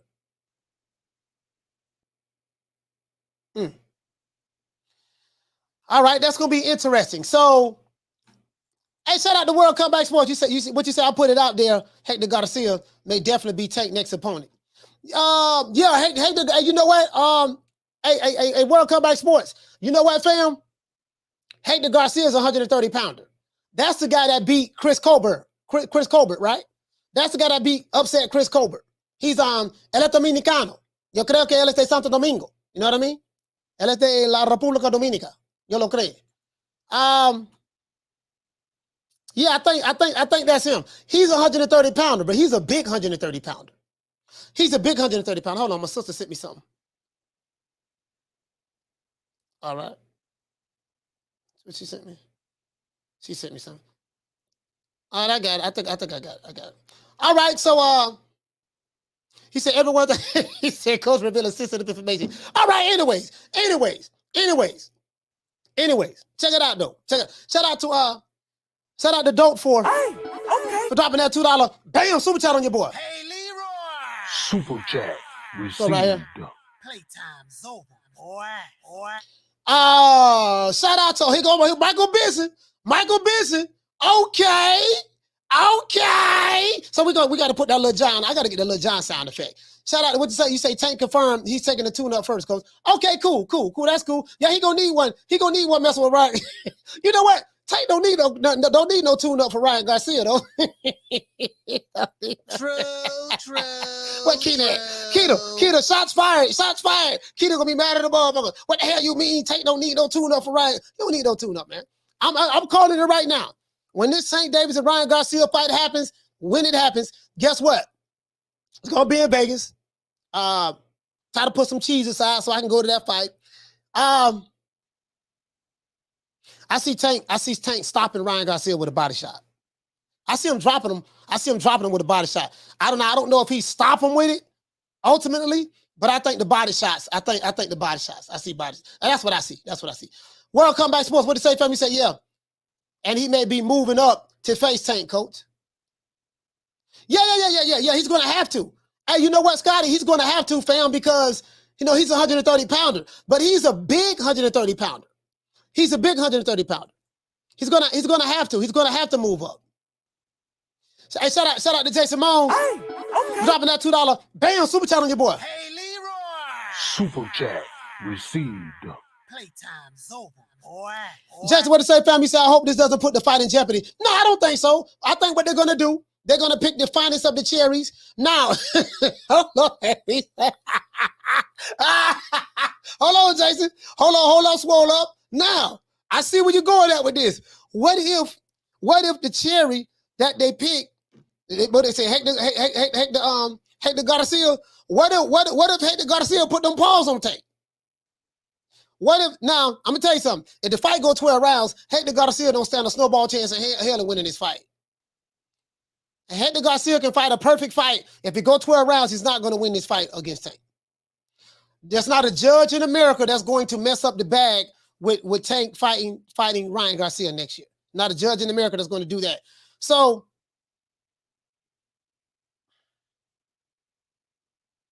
yeah, Tank gonna have to stop this dude. Tank gonna stop this dude. If it's Hector Garcia, Tank gonna. You know what, man? The thing is, dog, like,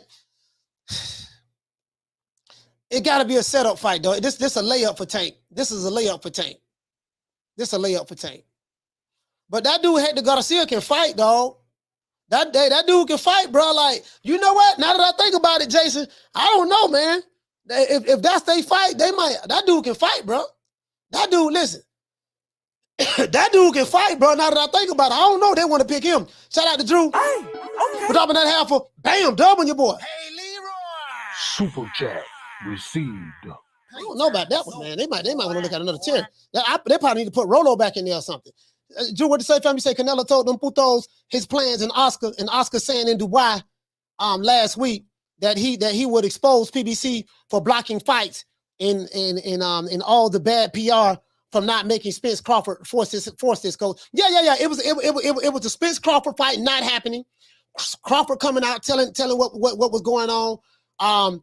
De La Hoya coming out saying what was going on. Yeah, you gotta understand too. And then Canelo saying, "Look, your puto, I'm not dealing with y'all in 2023." So if you're a network that's putting money up for a promotional company, and you want my white dollars, man, we hear, man, that you wouldn't even want to, you blocking fights and stuff like that. We're not gonna give you no budget. You're not gonna get the white man money by putting on. You're gonna get a Snickers bar. Listen, dog, I got Tank Davis fighting a Snickers bar, and that, boy, I'm telling you, boy, Tank got a hell of a fan base. Yeah, and his fan base will come out to see Tank fight a Snickers bar. But guess what? You ain't gonna get no white dollars. People ain't getting you no more money, man. They're like, nah, dog. If you want my money, you done blew off the Crawford fight. If Canelo don't want to have nothing to do with you, so you have to make this fight. They ain't have no choice, to be honest with you. From where I'm looking at it. From where I'm looking at it, they didn't have no choice. Down from the bar, there's a platform stage. People pimping, sharp as razor blades. I don't know, man. Bro. Hey, y'all, you sure that's gonna be, bro? I don't know. That boy Hector, man, can fight, bro. Hector, listen, man. What you say? You say Tank gonna get slept by that kid in the Christian Dior. Hey, what to say? You say who you want for the undercard for the Tank Davis fight, coach? You know what though, man? They need to put. I tell you who I want. If Jermell Charlo is not back yet, Mike, we gotta put Jermell Charlo on there, and he can't be fighting no Ken. What they gonna need to do, Mike? I'm finna tell you right now. Let's put together this. We gonna put together Al Haymon. I know y'all watching, so let's put together the undercard. You got Tank Davis. And Ryan Garcia. You have Tank and Ryan, right? It's gonna have to be one of them Don King undercard fights. What they do, they're gonna have to make Jermell Charlo, Mr. I want to unify, Jermell Charlo. They gotta have Jermell Charlo versus Carlos Adames. They gotta do that. They gotta get the people what they want. Carlos, what's your name? Where you calling from? What's up? This is O from Cali. O from Cali, talk to me. Yeah, PBC and Showtime, Al Haymon, they coming off desperate, but everybody knowing business, when you're dealing with somebody desperate, you about to get the biggest payday of your life. So for Canelo not to even hear out the offer, it's just kind of suspect. In my opinion. What's suspect about it? Well, I mean, you didn't hear out the offer. It would have been big time money. How do you know? You always want to hear out the offer. But in my opinion, as long as Charlo and David Beterbiev is signed to the PBC, Canelo don't want nothing to do with him. That's my opinion. Okay. Because what he's saying is he's coming back to 168 to fight his mandatory, then he's going to run off to 175. Can we officially say that Canelo is holding up the division at this point?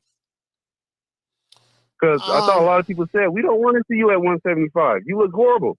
Stick to 168 and make those big-time fights. Oscar did an interview. I fell out with Canelo when I tried to make him fight the best, to become the best Mexican fighter in history. And Canelo kind of strayed away from him. Go ahead. No. What I was saying was, yeah, he have all of the belts, and again, it's going to be up to these sanctioning bodies. If I'm thinking this is what I'm thinking. I'm thinking that Canelo in May is going to fight his WBO mandatory. He's going to fight one of his mandatory. 168. Yeah, 168. He's going to fight the winner of John Ryder and Zach Parker. So that's going to be his man. That's going to be his mando. I think he's going to fight, fulfill that mandatory, and then and that'll be a touch-up fight for him, probably one of those guys. Assuming that he can beat him. And then he's running off to 175. Then he's gonna fight 175, but then you come back 2024. Maybe he fight the other guys in the super middleweight division. I don't know. That's gonna be up to the sanctioning bodies, dog. Like the sanctioning bodies are gonna be the ones gonna have to try to force some of these mandatories and stuff like that. The WBO already is going to. They already said that this is a title eliminator match between Zach Parker and John Ryder. Whoever win this fight will become the mandatory to Canelo's WBO strap. So I'm thinking that Canelo's going to fight the winner of that guy, those guys. So he satisfies a mandatory. Then he's going to go up to 175, according to what he's saying, fight Dmitry Bivol, because I don't think Dmitry Bivol is coming down to 168. There's no need for him to do that. No. Yeah, I think Bivol probably knocks him out, and everyone's going to say Canelo's great. He's not ducking those guys because he fought Bivol, which is a tougher opponent, and I agree with that, but not the ducking part. You belong at 168. But let me say two more things.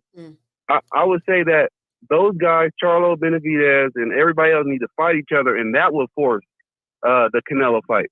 They have to fight each other because Canelo did make a good point. You guys fight each other, not fight the winner.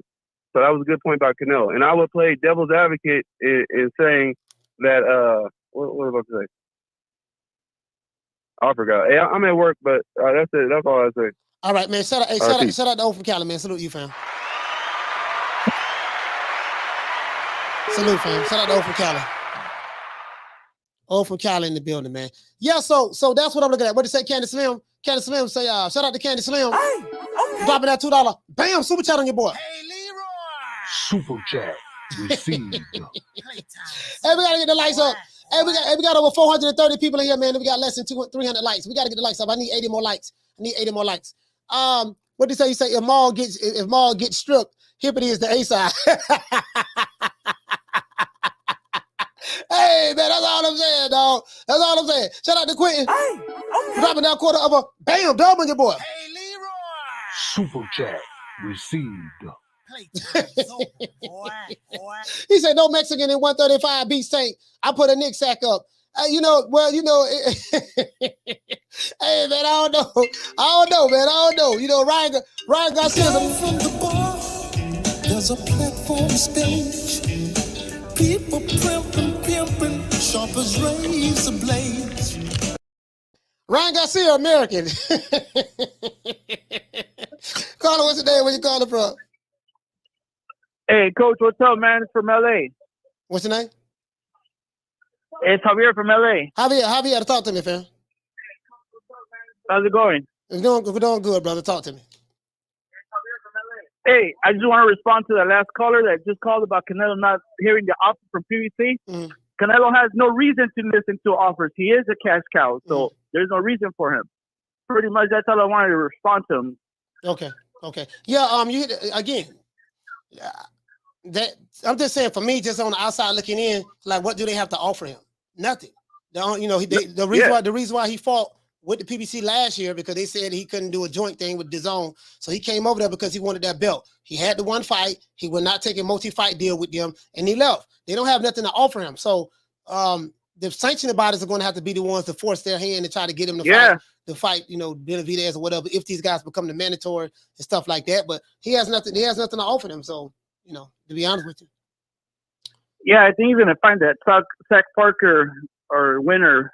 Yeah. Cat. That's going to be mandatory. I don't think he should go to Bivol, but if he's going to do that, I mean, after that, he needs to go back to 168 and do it then. Otherwise, he's going to look suspect on kind of ducking the other cats at 168. Okay. All right. Hey, we shout out to Javier from LA, LA, keep man. it up, man. West Coast. Yay. Salute to LA, man. Salute to LA. So I got Jermell Charlo versus Adames. I think somebody said that Jermell Charlo not gonna feel good not being the headliner. I mean, what do you want to be a headliner for? When he headline fights, don't nobody come to his fights any damn ways. He's a headliner that shouldn't be headlining no fights. Don't nobody come to his fights in Houston. So Jermell Charlo, Jaron Ennis is not a PBC fighter. Jaron Ennis is not a PBC fighter, but he fights on their cards. He has a direct deal with Showtime, so they're probably going to have Jaron Ennis on there. Probably going to have Boots on there. All these guys fighting, probably have Boots on there. I don't know, depending on when this fight happens. I have to think about the rest. Shout out to Jugs. Hey, okay. For dropping that quarter of a bam dub on your boy. Hey, Leroy. Super chat received. Playtime's over, boy. Joe say shout out to Jason Mones in the inevitable. He told us so. What's up, Coach? It's the inevitable. Adrian, D-Town, D-block. He said, but coach, he said, but coach, give them both the Broner. Shut that soft ass shit up. And the best man Shut to that win. soft. That's some soft ass shit. Shut that soft ass shit up. All that soft talking. I know you can do it, man. You got to. Man, shut that soft ass shit up. Now, you know what though? They're gonna have to mix it up as well, because if it's gonna be, it's gonna do. As a matter of fact, I got a tweet just came through. Shout out to Jason Mones. Hey, okay. Dropping that $2. Bam, super chat on your boy. Hey, Leroy. Super chat. Oh, I missed 2 super chats? All right. Time's over, boy. Let me go back and check. Shout out to Jason Mones. You say shout out to Jugs. Coach, you missed 2 super chats. All right, thank you, fam. Down from the bar, there's a platform stage. People pimping, sharp as razor blades. Okay, no, let's see. I did get Quentin, Jason Mones. Okay, here go Jason. Shout out to Jason. Hey, okay. Dropping that $2. Bam, super chat on your boy. Hey, Leroy. Hey. Super chat. Yeah. Received. Playtime's over, boy. Yeah. What you say? You say Hector was Colbert's cherry too. Yeah. You know what? You hit the nail right on the head. You hit the nail right on the head, fam. Colbert, Colbert was expected to beat Hector. Hector came in and upset the apple cart. You hit the nail right on the head on that. I forgot all about that. That was a cherry pick that went wrong. Hey, shout out to Derek for dropping that quarter of a bam dub on your boy. Jason make a valid point. Hey, Leroy. Yeah. Super chat received. Playtime's over, boy. Derek, what to say, family? Say, did you hear anything about Jaron Ennis being on Tank's card? I haven't heard anything yet that's been official, to be honest with you. I haven't heard anything that's been official. Normally what I do, Derek, I try to look at there. As a matter of fact, let's look and see what's going on Twitter, man. Y'all know I rock with Twitter. Let's see what's up. I just got a tweet somewhere. Somebody. Okay, here you go. Michael Benson. This is what Michael Benson say. Hold on. Let's go to Michael Benson. You know, we on the Twitterverse, y'all. We on the Twitterverse, guys. I think Canelo played a big part in this, making them do something. I'm telling you, bro, this is how you do it, boy. One who controls the purse controls everything. No, you're gonna do what we tell you to do. This the fight you're gonna make. You don't run the goddamn thing. You want my money, you're gonna give me what the hell I want. Period. You don't give me what I want, you don't get my money. Well, Conor got to bow down. You want to get that vibranium from the white man, you better bow down to do what the hell he tell you to do. It is what it is, you know. Especially if you ain't putting your money up. If you're not putting your money up, shit, you can't just make a fight and then say, yeah, give me $60 million or give me $70 million to pay for this fight. People looking at you crazy as hell, man. Nah, man, nah. What kind of shit you think this is? Them days over with. Hold on, Derek. Let me see what's up. Shout out to Derek, man. Salute to you, fam. And you know what? I think we talked about that over here, man. We the one. I think, you know, we played a big hand in it. You know, they need to cut us a check. They need to cut us something, a check or something, man. We need to check. Down from the bar, there's a platform stage. People pimping, sharp as razor blades. And we need a check too. They gotta cut everybody in the chat a check, and they gotta cut us off a check over here, man, because that's all we've been talking about. You know, we gotta put that pressure on them boys, man. That pressure. Now this is what Michael Benson say. He say Ryan Garcia, Tank Davis check, Mayweather Promotions. Mayweather Promotions. Now remember, guys, Tank Davis is a free agent. He has nothing to do with Mayweather Promotions. But guess who name on here? Mayweather Promotions. True.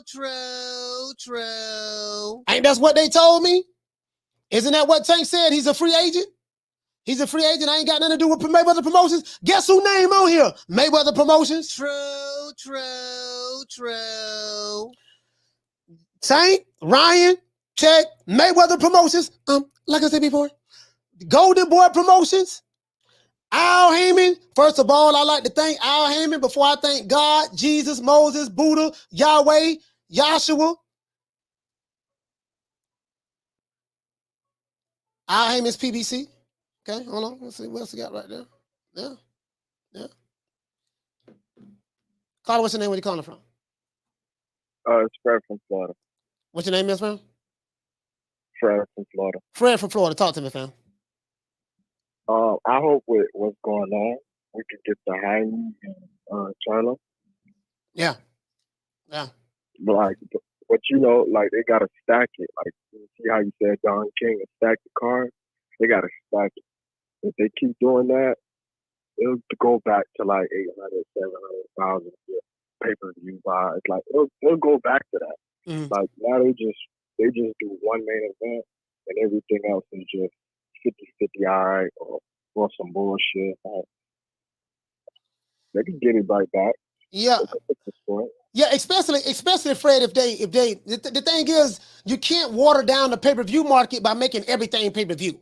And what you're gonna have to do, they're gonna have to reset the market, because if your thing is, if you're saying, hey, I promise these guys a lot of money, I don't have the money to pay these guys, the networks are not going to give me the money to pay these guys. So I can give you $1 million, $1.5 million guarantee. You got to get the rest on the back end, meaning the upside of the pay-per-view. The only problem is there's no upside to the pay-per-view because you ain't selling nothing.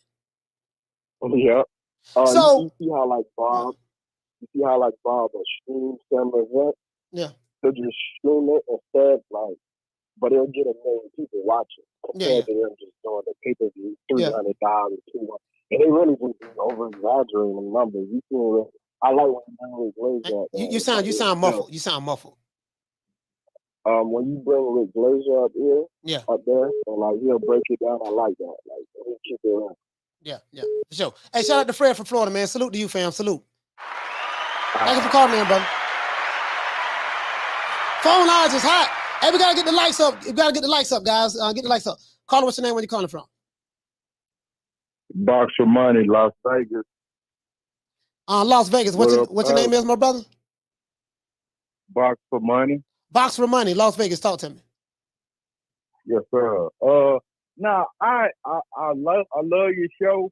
I don't know how I'm late to you. I heard the name Coach Malachi Williams before, but the show, I only been on it for like a month and a half. You know what I'm saying? I don't know how I missed all the beginning, but I don't know. I rock with everything you're doing.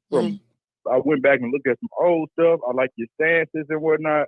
So yeah, I'm rocking with you, Coach.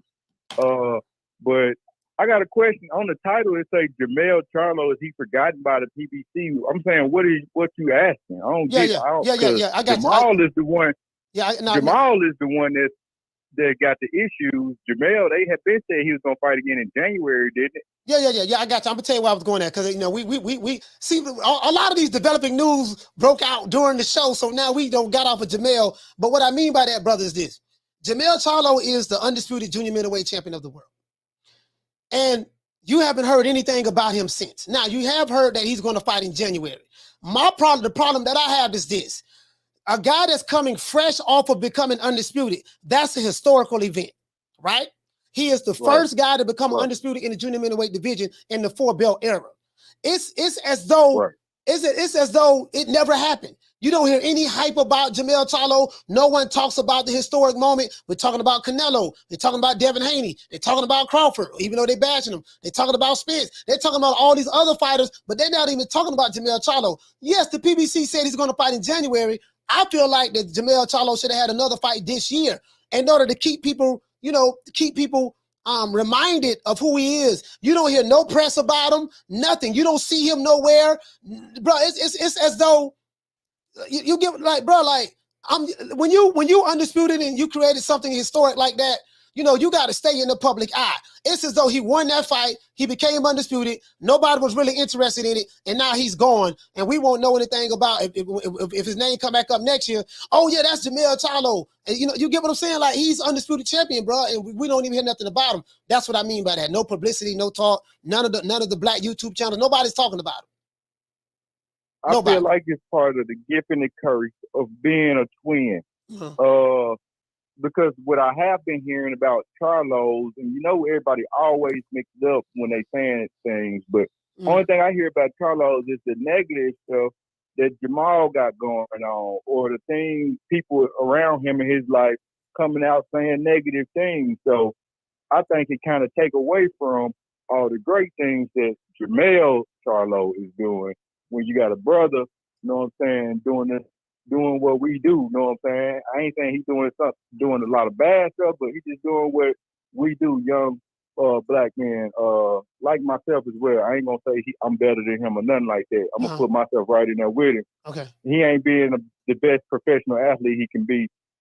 He getting caught up in the other bullshit. Yeah, that's about Jamal. Yeah, Jamal. So, and then the thing is, Jamal hardly fights. So I see what you're saying. It's making Jermell look bad. Jermell, it's going against Jermell. Yeah. Not a lot, but a little bit. Like if it's breaking news and they say Charlo, people gonna be thinking of Jermell, even though it might not specifically be him. And you know they always want to emphasize when it's bad stuff and kind of overlook the good things. So I feel like the little bad things are overweighing the good, and Jermell don't get the respect that he deserves or the positive publicity that he deserves. That's all I got, Coach. It's Bo from Bama. My YouTube is Box for Money, and I'm out here. I see everything, and I'm trying to do as much as I can do to help myself and my family, of course, yes, sir. but the boxing community and the fighters as well. Because after moving to Las Vegas, I see a lot of stuff with these fighters yes, sir. that surprised me, and they all need help. But Johnny Rice is like in Vegas. He's in Vegas. Johnny Rice is in Vegas. Yeah, I see Johnny Rice often. I've been on shows with Johnny Rice, and he's doing good now. But there's a lot of fighters, bro, in these smaller weight classes, and just even heavyweights as well, bro. They ain't living like you might think they living, and they need help with a lot of different stuff. So I'm trying to do what I can to help from just little old me. Yes, sir. Yes, sir. Hey, man, Box for Money, man, Las Vegas, man. Thank you so much, brother, for calling in, man. Salute, fam. Yes, sir. Yeah, Johnny Rice. Yeah, Johnny Rice ain't really doing that well. Remember we had Johnny Rice on the show. Johnny Rice say, man, the money don't got low. The 100,000 he made from Al Haymon, that money gone. He said he was shooting dice. Johnny Rice said he was shooting dice. I'm dead serious, bro. Man said he was shooting dice, dog. I got the video. I got the video footage. Shout out to Marcos for dropping another half for bam, doubling your boy. Hey, Leroy. Super chat received. Playtime's over, boy. Marcos, what you say, family? Say, what if Bivol and Beterbiev fight in May? And Canelo fights the winner of Plant Beterbiev in May. If both Bivol and Canelo win, they do a catchweight for undisputed belt. No, that's not going to happen. Canelo already said that he's going to fight a fight in May already, and he's going to go after Bivol in September. Now, I don't know if Bivol is going to accept that or not. We don't know that, but yeah, that's not going to happen, fam. I know you're trying to say what if, but that's not going to happen. Not based on what Canelo is saying. Caller, what's your name? Where you calling from? This is Manny from San Diego. What's your name is? Manny from San Diego. Manny from San Diego. Talk to me. Yeah, so I'm honestly confused what PBC is doing. Like, you have Charlo here sitting at 160, and they have Erzandi Lara right there. I mean, the thing is, they're ruining two people's careers. They have Charlo not fighting anybody, and then they have Lara fighting. Fuck, I don't even know, dude. Street fighters. If you've seen his last two fights, it's like it's embarrassing. I mean, he fought John O'Sullivan. I think Lara fought John O'Sullivan in his last fight. I saw that fight. Yeah, and then prior to that, he fought like some dude that was like 19 and 0. I think he was like 18 or 17 years old. Like, honestly, he looked young as shit, and he got knocked out in 43 seconds, 27 seconds. The thing is, you have the talent and you have the name. There's Ronnie Lara, I think, to pull in something, you know. And at the end of the day, they're not stacking these cards. I mean, that's an easy fight. You could have thrown on the heavyweight fight that just happened right there. Boom, you got three fights, 2 title fights, and 1 contender. And it's just you can't expect to be getting $80 fights with shitty ass undercards when you have the fighters and you have the name recognition, but they just don't want to mesh everything together. They're looking for one big payout. I feel like they're shooting at the sky, hoping to catch something. It's crazy. Hey man, it is what it is, man. Shout out to Manny from San Diego, brother. You know the politics of boxing, the way it is, man. Me, I just take it as it comes. As long as we get the good fights that we want. These promotional companies, PBC run their ship how they run their ship. It is what it is, So it is what it is, man. That's on the fighters, man. If the fighters ain't getting their fights and they ain't making no money, or can't fight often enough. If they happy with it, if they like it, then so be it. It is what it is. But shout out to Manny from San Diego. Salute, fam. Let me just add something to that real quick. Go ahead. So, because I feel like it's easy to say Haymon is a duck with that, but look at there's Ronnie Lara. Do you feel like it's the same situation as to where like the promotional is just fucking up, or do you think it's more the boxer? Because I feel like there's Zombie Lara, like he ain't ducking. You know what I'm saying? Yeah, no, I think the promotional company has a plan, and the fighters are going along with the plan of the promotional company. It is what it is, and I put it on both, to be honest with you. So when you with Haymon Stephen, when you 40-0, 32 knockouts, come on, man, goddamn, come on, God, you get what I'm saying? Dude. Once you're a champion, you should be fighting other champions, or you know what I'm saying? Like this dude's fighting dudes you never heard of and will never hear of after. All right, let me get to these super chats. Shout out to Manny from San Diego. Salute, fam. Okay. Let me get to these super chats. Shout out to Jason Mones. Dropping that $2. Bam, super chat on your boy. Super chat received. Playtime's over, boy. Jada say, Coach, you gave them the opposite of the Floyd Mayweather blueprint. I mean, ain't none of these dudes fighting the blueprint, to be honest with you. I explained it to him yesterday. Shout out to Proctor. Dropping that quarter of a bam dub on your boy. Super chat received. Playtime's over, boy. He said, how do Canelo get a pass when he's ducking Beterbiev? I'm not giving Canelo a pass at all, so I don't know who you're talking about. And I don't think David Beterbiev is mandatory at the moment. He's fighting a title. I don't know if you noticed, but he's fighting a title eliminator with Caleb Plant next year, and whoever wins that, the WBC, quote unquote, say that's supposed to be the mandatory to Canelo's WBC strap.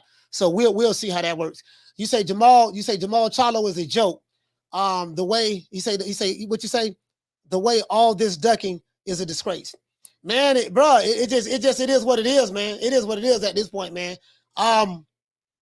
This shit right here, like, and I don't, again, out of sight, out of mind in boxing, out of sight, out of mind in boxing. And if you're not out there making yourself be seen, making your voice be heard, and this is what I'm talking about with Jermell Charlo, man became undisputed this year, and you don't hear nothing about him. You still hear about Canelo being undisputed, but that's because Canelo is fighting. He's active.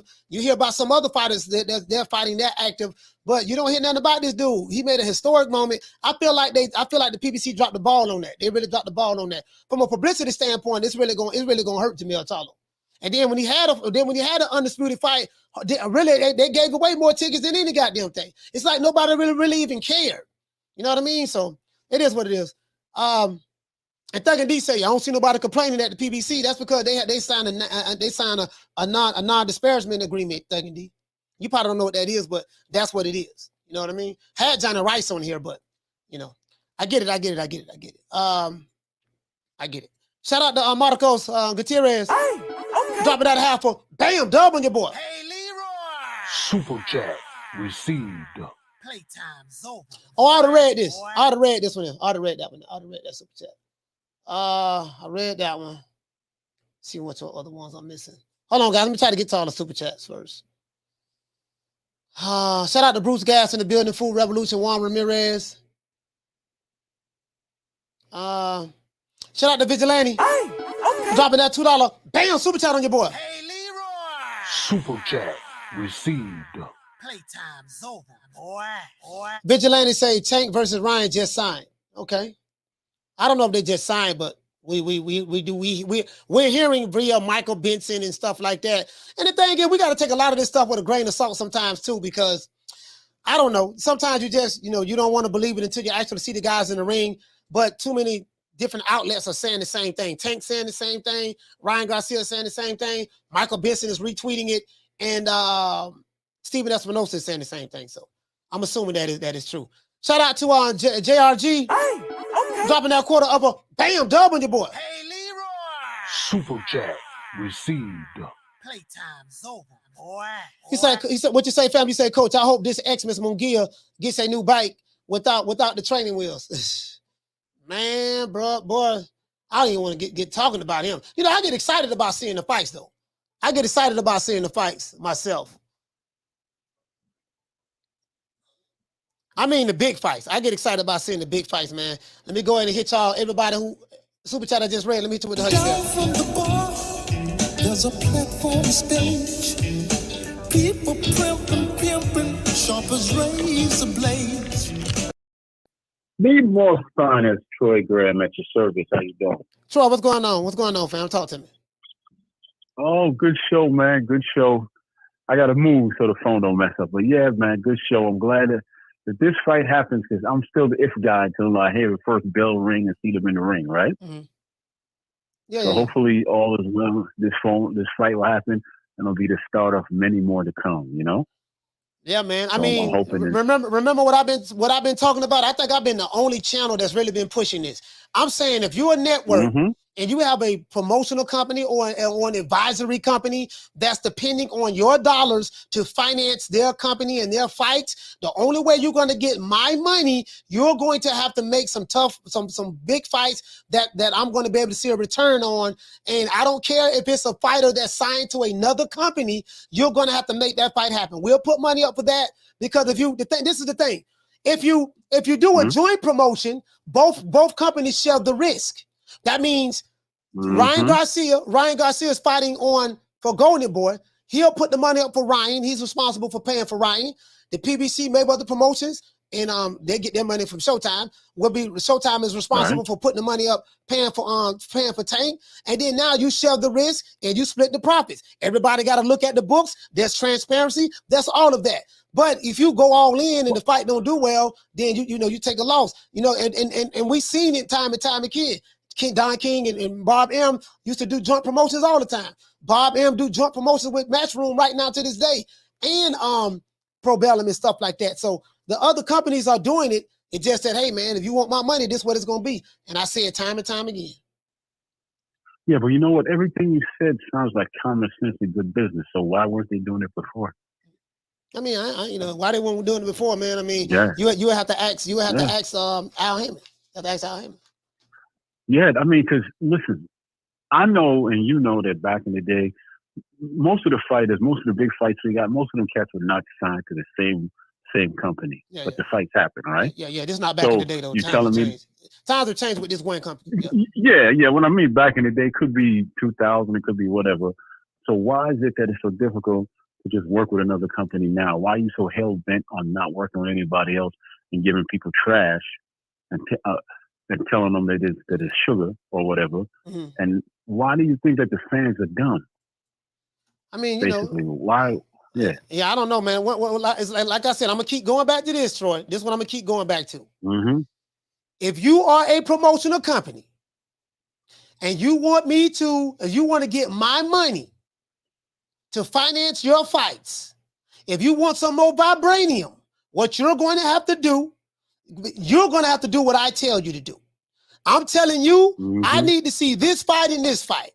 You've been dropping the ball when it comes to making these big fights. The money, you won't get no more money until you do this. And now it's going to force Mr. Allen Haymon and Stephen Espinosa. You got to do what his bosses say over there in Paramount. Look, y'all got to make this happen, dog. Period. And I think that's what it's going to do. That's what I think. Yeah, last comment. I tell people this all the time. You can say what you want to say about Don King, but nobody ever complained when he was in charge. He made fights happen. He made fights happen. All his fights weren't. All his fights weren't good, but he gave you a lot of the fights that you wanted. And remember, both of them together. Go ahead. Gave you a lot of the fights that you wanted to see. Yeah. So when they had to give you garbage, you could say, okay, they give you garbage now, but they know they're gonna come back with something that you want to see instead of garbage compacted on top of garbage and more garbage. Yeah, right. Hey, all right. Shout out to you, Troy, man. All right, man. Shout out to Troy, man. Be more in the house. Yeah, man. Yeah, they gotta get that. Shout out to Food Revolution. Hey, okay. For dropping that quarter of a bam dub on your boy. Hey, Leroy. Super chat received. Playtime's over, boy. What did you say, sis? You say Twitter talking mess about Tank needing a tune-up for Ryan Garcia. What you say? But they forget he only fought once in 2022 instead of his usual 2 fights a year. Normally Tank will be having a fight like in December. He'll normally have a fight like in December or something like that. So, what you say, Damien? You say, Coach, Eddie or Oscar have not said anything on the social media outlets about Ryan and Tank as of yet. Yeah. You know what? I did look on Oscar De La Hoya's page and I haven't seen anything. I haven't seen anything. So I don't know why Eddie would say anything. Eddie is Matchroom. Damon. Eddie is Matchroom. So Eddie is Matchroom. Hey, what we got? Hey man, we need 26 more likes. We need 26 more likes. 26 more likes. I need to get 300. Marta King, what you say, fam? You say Godzilla More like Godzuki. Godzuki, huh? You talking about Godzilla's, whatever, that was his son, right? He said, Coach, I think PBC was trying to milk the boxing fans and it backfired. Now they forced to give us the fights we want. As I said before, Haymon, check this out, fam. As I said before, fam, and I'm 1,000% spot on this. You are a Wakanda, you are a Wakanda promotional company. But guess what? Your fights, you depend on white dollars to pay for your fights. The irony in that. Black company depending on white dollars. If you want me to give you money, put up the money for your fights, you better give me the fights that the fans want and that what we want so we can see a return on our money, our investment. Simple as that. Simple as that. Canelo say he ain't coming back and y'all blowed the thing on with the Crawford expense. So now what? And then it was rumored, hey man, the Tank. Remember just a couple days ago, Tank and Ryan Garcia was dead. That fight was dead. Because Stephen Espinosa was stuck on, well, we don't want the zone involved. Guess what? Looked like he caved in. True. Because at the end of the day, Stephen Espinosa has to do what his bosses tell him to do too. Paramount. Shout out to E-Money. Hey, okay. For dropping that $2. Bam, super chat on your boy. Hey, Leroy. Super chat received. Playtime's over, boy.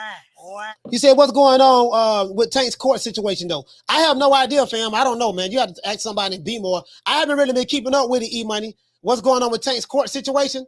Apparently, can't be too much going on. They still making fights. You get what I'm saying? They still making fights, fam, so apparently can't be too much going on. What you say, Eric? You said how they Wakanda company, coach? No. What I mean by Wakanda company, I'm really being sarcastic. What I mean by that is I'm saying the Wakanda YouTube channels, they look at the PBC as this Wakanda. Now, Al Haymon doesn't look at it that way. I'll only give a damn about green. But I'm saying this perception that's being put out there by the Wakanda YouTube channels that we got to ride for this company because it represents for the black man, and that's simply not true. When I dispelled that myth that, hey man, this company was funded by white dollars, they still indebted to the white company hedge fund that put the money up. Was Waddell and Reed that got bought up by Macquarie. I did a whole show on it. I did like 3 shows on this already. I don't want to go back into it, but that's what I'm talking about, Eric. That's exactly what I'm talking about. Shout out to Drew. Hey, okay. I'm talking about the narrative that was being painted for a while since I've been on YouTube about this company. For dropping that $2, bam, super chat on your boy. Hey, Leroy. Super chat received. Playtime's over, boy. Yeah, Al Haymon don't care about none of that. The only thing he care about is the green.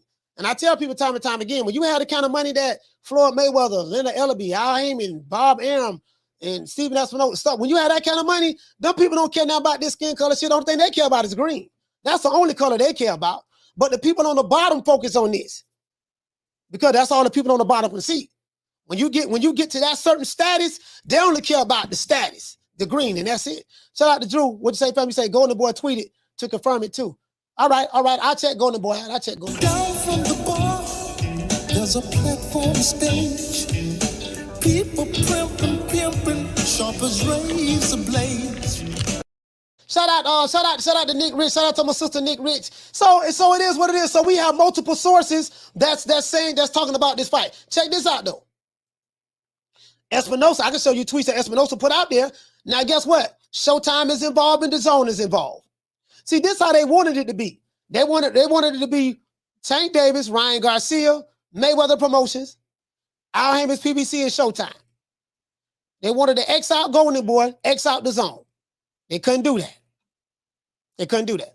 And so this is beautiful. This is wonderful. So they could have been, you know what, they should do this all the time. See, these fights can be made, but these networks are stopping the fights. These promotional companies and networks are stopping the fights. They had like a civil war, a cold war going on. This what's going on. Guess what? Paramount ain't playing with these people. Look here, man, you want our money, man. Nigga, you better do what the fuck we tell you to do. Period. Y'all don't make that shit happen. You ain't got to worry about getting no budget from us in January. Man, Oscar. Yeah, what's up, Al? What's up? Yeah, man, who is this? This is Al Haymon. Yeah, man, shit. me and Steven was talking, man, they ain't gonna give us no more money unless we make this fight. So we'll let the zone come in. We'll do a joint promotion. It don't have to be our way or no way. We'll give you. We'll make it. We'll make it even and fair. We'll make it down the middle. Yeah, man. That's it. That's what I say. Carl, what's your name? Where you calling from? Yo, what's up, coach? It's Avery from LA. Avery from LA. Talk to me. All right, so like I know you said that like some of these companies, or you said PBC is getting desperate. I gotta disagree. I think the company that's getting desperate is the Zone. I didn't say PBC getting desperate. What I was saying was, that they got to do something. They got to make fights because, remember their budget comes from Paramount through Showtime, and if a company doesn't give you the money to pay for your fights because you're not giving them the product that they want, then guess what? Where does that leave you at? Especially when you don't put your own money up in that situation. But go ahead, Avery.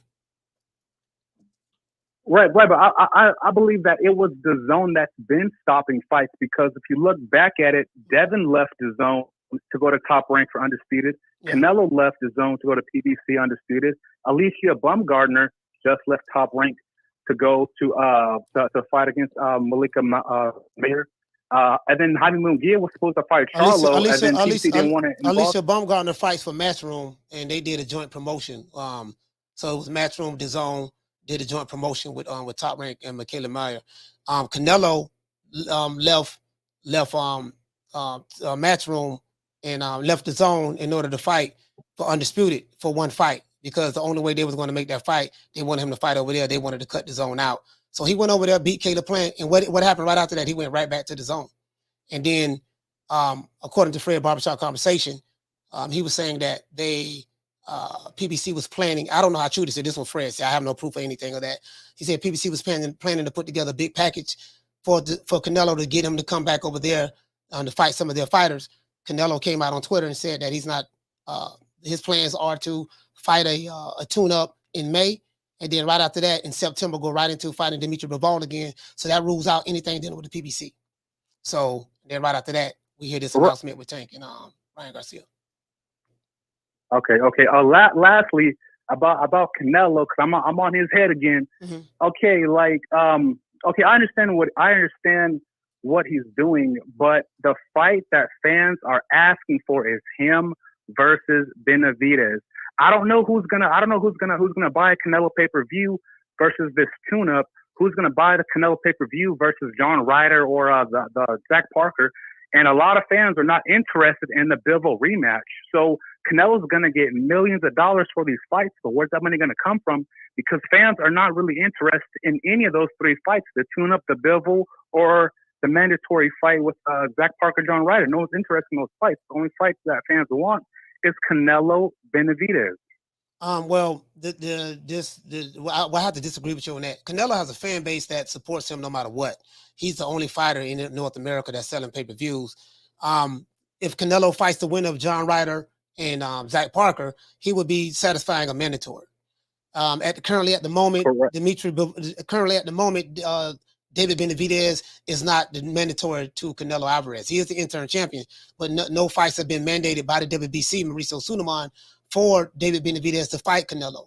So, assuming that they don't do it anytime soon, I don't know.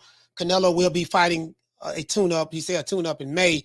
I'm assuming that, and this is I don't have any proof of this, but I'm assuming that he's going to fight his mandatory WBO mandatory, the winner of Zach Parker and John Ryder.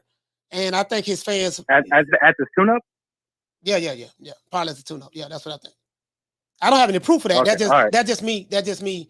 Again, this is not for sure. This is what I'm assuming. I have no proof of that.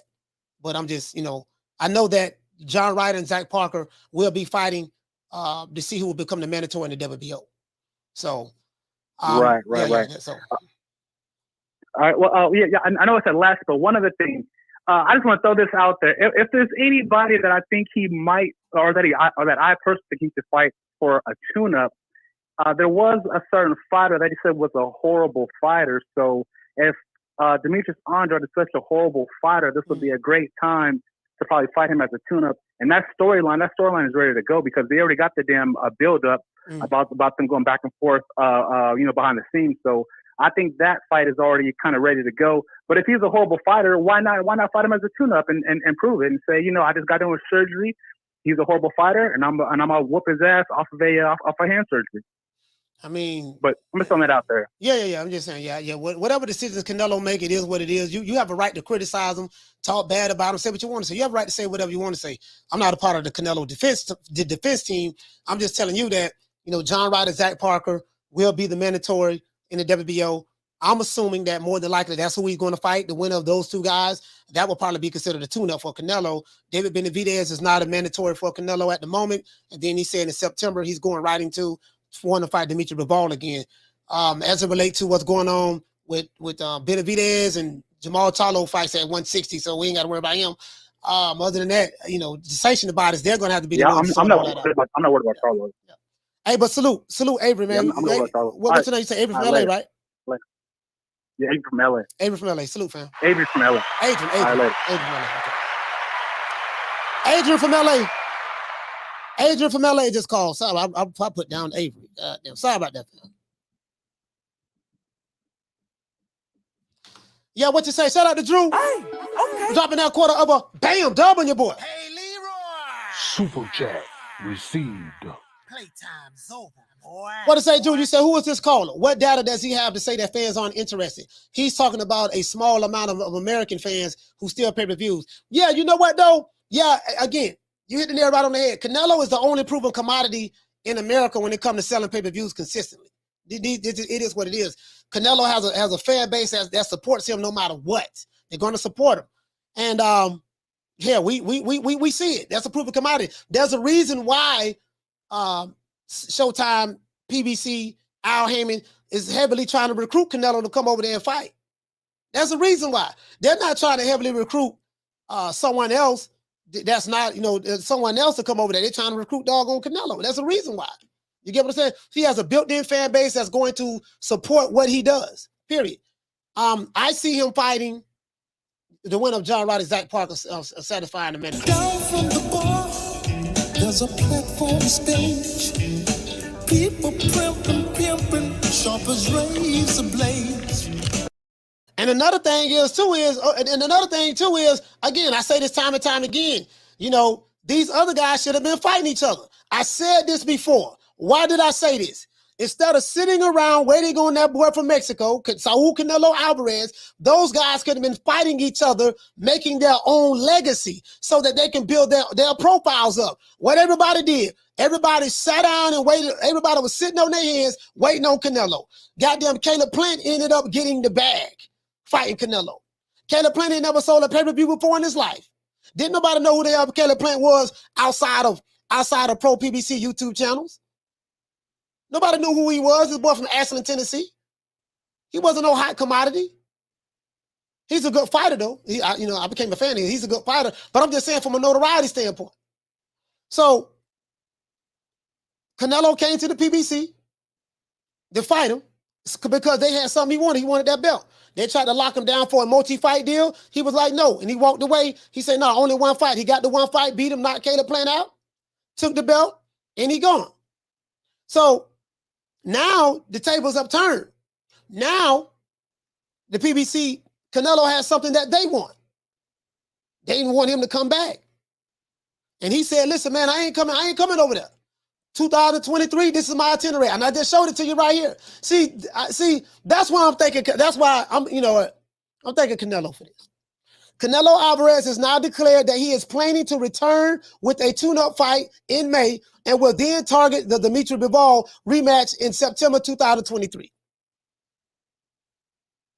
Once this came out 10:21 a.m.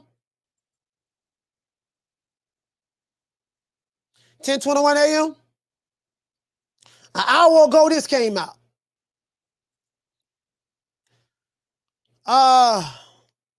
Ryan Garcia and them dropped this like an hour ago. Look, I want you to see the timing of this.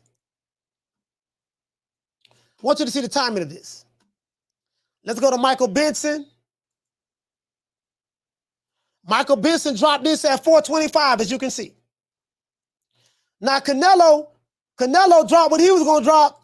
He dropped that 10:21 a.m. Once Canelo clarified all that, next thing you know, all the other shit came up after that. And listen, that's my story. I'm sticking to it. Because I'm looking at the timeline. I'm looking at the timeline. I'm looking at the timeline.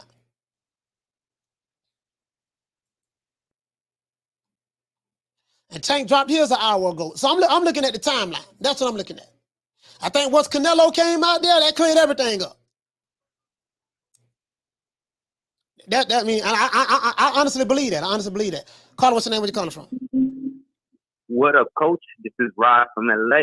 Rod from LA. Yay, man. The West Coast been representing for the past 2 days, man. Salute, fam. Shout out to the LA, man. Salute. Talk to me, fam. What's going on, Coach? Listen, Coach, I know you said you solved the case, but let me tell you something, Coach. Are we forgetting that Floyd Mayweather went to the zone this weekend?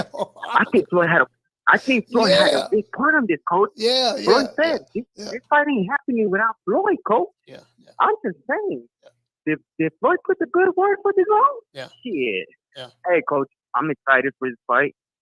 Man, like finally the boxing gods blessed us with a good match.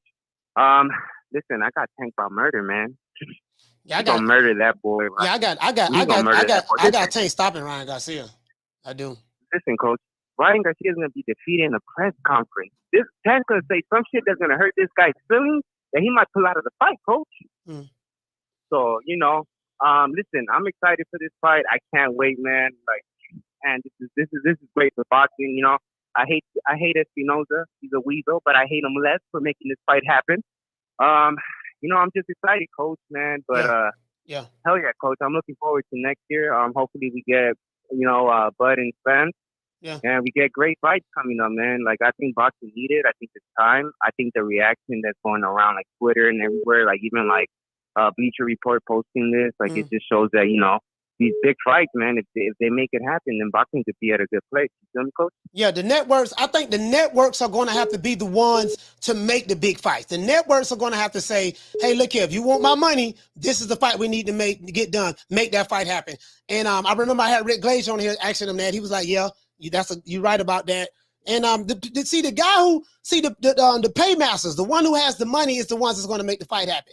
And if you're a promotional company or advisory company and you're depending on another party, you want them to give you money to pay for fights. If I'm that party, you tell them the only way you're going to get my money, you're going to have to make this fight right here. You're going to have to make this fight, this fight. And that's going to force them to do whatever it takes to make the fight so they can get the money. That's it. Yeah, that's right. No, it's true. And you know what, Coach? You know what's another thing I'm going to have a pleasure about that fight? What's that? I'm going to have a pleasure seeing Booger Ray on this zone. I'm going to screenshot that shit. Booger Ray. Send it to his ass. Be like, hey, you say your fighter will never fight on this shit. Your boss fought on this zone. Yeah. Now your superstar Tank is fighting on this zone. And now you're on this zone, Booger Ray. We want to see you and Hitman Hearns, co-main event. I got my man Hitman Hearns. If you haven't seen on the zone, he's been punching those punching bags, hitting 900, Coach. Yeah. You know what Booger Ray does? Just wiping that sweat off people's chest, Coach. So I don't think he has a chance with Hitman Hearns. You feel me, Coach? Yeah, man, for sure, man. Hey, shout out to Rob from LA, man. Salute to you, fam. Yay. Peace out, Coach. Love the show, Coach. Yes, sir. Hey, man, I'm happy, bro. Listen, the networks. I don't have faith in. I don't care who the promotional company. I mean, I don't give a damn about the promotional company myself. I'm a fan of the sport of boxing. I just want to see the fights like you guys. But if you're a network, the networks are going to be the ones that's going to save the day for us. It's going to be the networks. Shout out to Drew. Hey, okay. Dropping that $2. Bam, super chat on your boy. Hey, Leroy. Super chat received. Playtime's over, boy. Drew say, look what Lance Pugmire tweeted from a source. Okay, I check that out, Drew.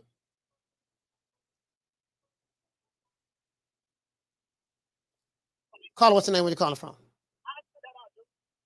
Coach, buckle up, boxing talk. Buckle up, man. Talk to me, fam. Talk to me. Buckle up, boxing talk. I ain't heard from you in a minute, man. Talk to me. Hey, man, I just called to say, man, that's the greatest news we could have got, no doubt.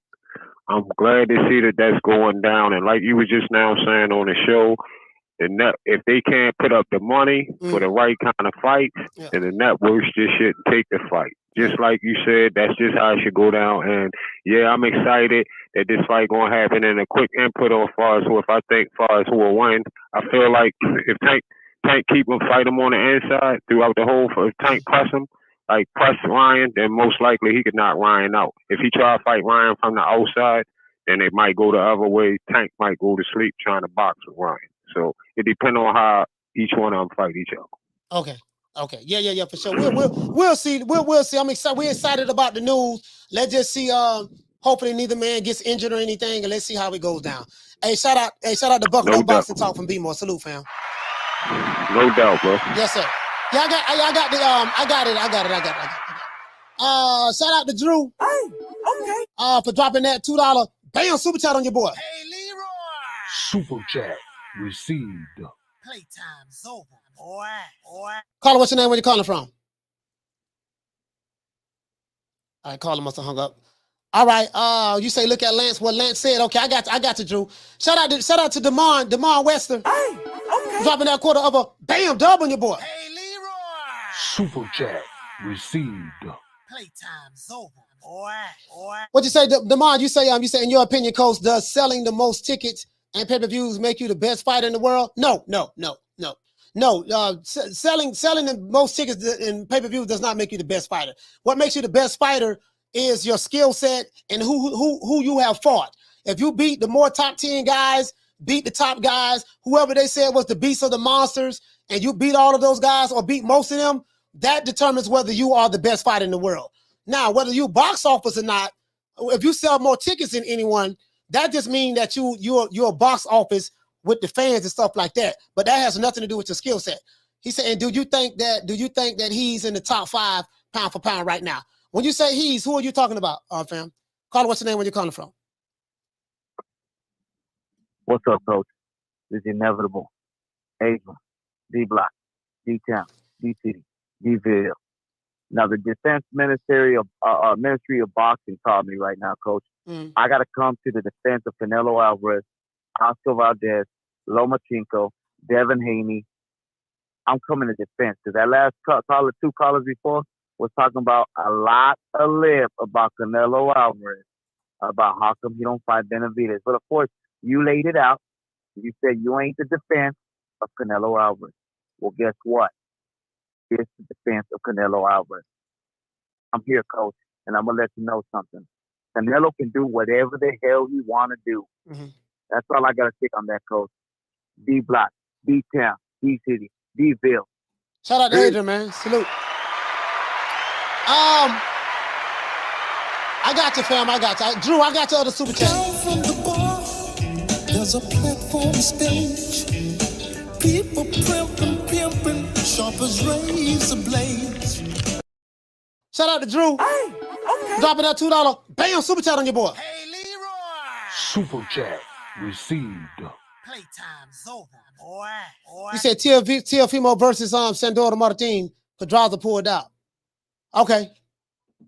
Oh yeah, you know what? I think I already know that though. Drew already knew that though. I think I already knew that. I knew that because I just saw a flyer they had the other day. I think they had a flyer the other day that Teofimo was fighting Sandor. We talked about that last week on the show. Caller, what's your name? Where you calling from? It's Kermit, Coach, from DC. Kermit from DC. Talk to me, fam. And Coach, I thought Javante announced he was fighting in DC next. Yeah, he did. He did announce that. But hold on. But then he deleted the tweet. So I don't know. That's what I was saying yesterday. I call Tank Mr. Deleted, Mr. Tweet and Delete, because he'll tweet something and then delete it. So I don't know why he deleted it. I don't know, man. I don't know what's going on with any of this stuff. We know that they're announcing that he's going to fight Ryan Garcia sometime next year. Ryan Garcia is saying it on his Instagram page. Tank saying it on his Instagram page. Showtime is saying it. Golden Boy is saying it. So because all of those guys are saying it, then I can go for it. But I don't know what's going on with is he still going to fight in DC or not, because he deleted the tweet. So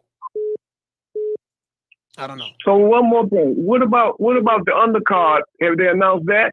Nah. For a Titans fight? Yeah, I don't know. I don't know anything about undercard. I don't know anything about it, fam. So Jermell Charlo's not fighting nobody no time soon. Yeah, Jermell Charlo is supposed to fight next year. I don't know if he's going to fight they said early in the year he's supposed to fight in January. So he's supposed to fight Tim Tszyu in January. We'll see if that materializes or not. Okay. All right, coach. Thanks. All right, man. Shout out to you. Hey, what's your name is again, brother? Gotta write your name down. Kermit Williams. Shout out to Kermit from North Carolina. Salute, fam. Now we got a lot of calls today, boy. God damn. Let me get to these super chats, man. So Drew, we got that. Let me pull up a list. Let me pull them up. Shit, there's a whole lot of shit going on, man. God damn. That's good news, though. Good news is better than no news. Good news is better than no news, man. The truthful news is better. You know what I mean? So you know how it is in boxing, man. Sometimes they'll get us all hyped up for nothing. You know, I'm hyped up about this because there's too many people saying the same thing. So we'll see. We'll see. Let me look this up right quick.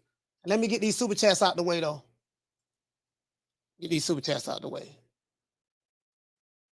Let's see what Lance's talking about. I got Lance up right there. Let me get the super chats out of the way. Got Drew right there. Let me see. Got him again. You say, look what Lance. Okay, I got that one already. Let's get to the other super chats. I saw that already, Drew. It's another one I'm missing.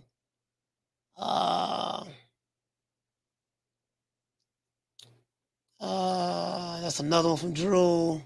Make sure I ain't missing nothing else. All right. Let me get this other one for Drew out of here.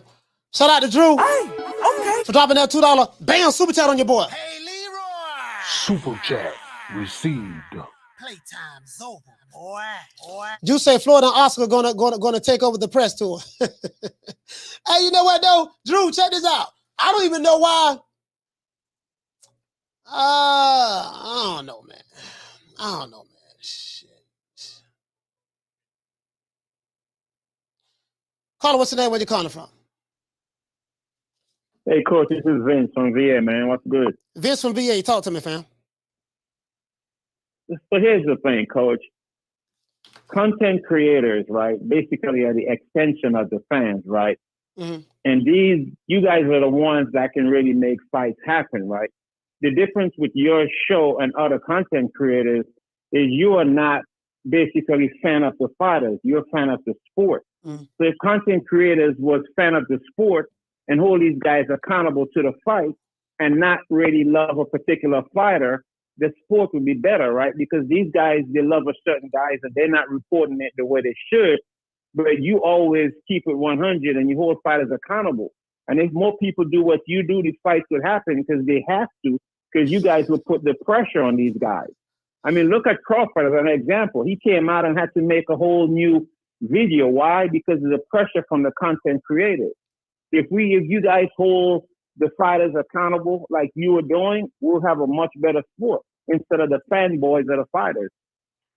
Yeah, the thing is the thing that's unique with me. I don't have any relationships with anybody in boxing. Like I don't like you gotta understand. Like a lot of those content creators, they've been around longer than I have. So a lot of those guys, they got access to certain fighters, promoters, managers, and there's a lot of those guys. They have to do certain things in order to keep their relationships Gucci. When I came in the game, I didn't have any relationships, and I didn't have to tag on to no other clique or crew on YouTube in order to build my subscribers up. I just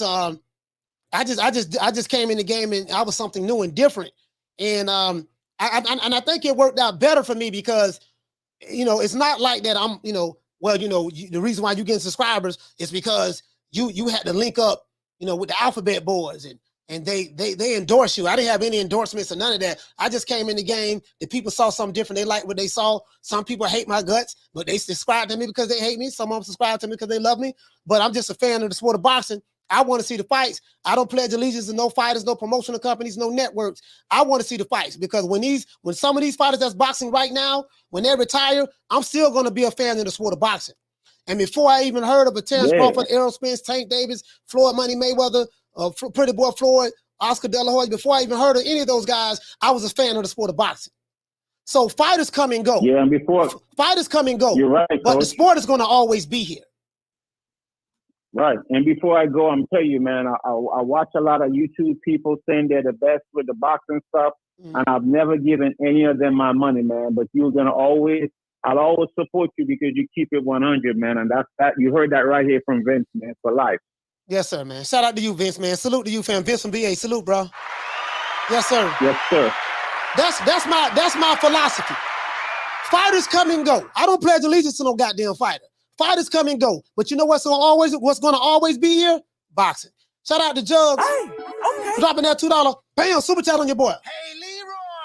Whoever calling me no caller ID, I will not answer that phone. I do not answer no caller IDs. He say, Coach, the inevitable has spoken. Shut that soft ass shit up. And the best man Shut to that win. soft. That's some soft ass shit. Shut that soft ass shit up. All that soft talking. I know you can do it, man. You got to. Man, shut that soft ass shit up. Hey, what to say? Fotex say he said, Coach, the official PBC YouTube account in the chat, Coach. Oh yeah? No, I don't think so. That you talking about PBC Central? Yeah, you talking about PBC Central? That's the way I see it, fam. That's the way I see it, bro. That's why I see it. I'm a fan of the sport. These fighters are interchangeable parts. They come and they go. You know what's still going to be here? Boxing.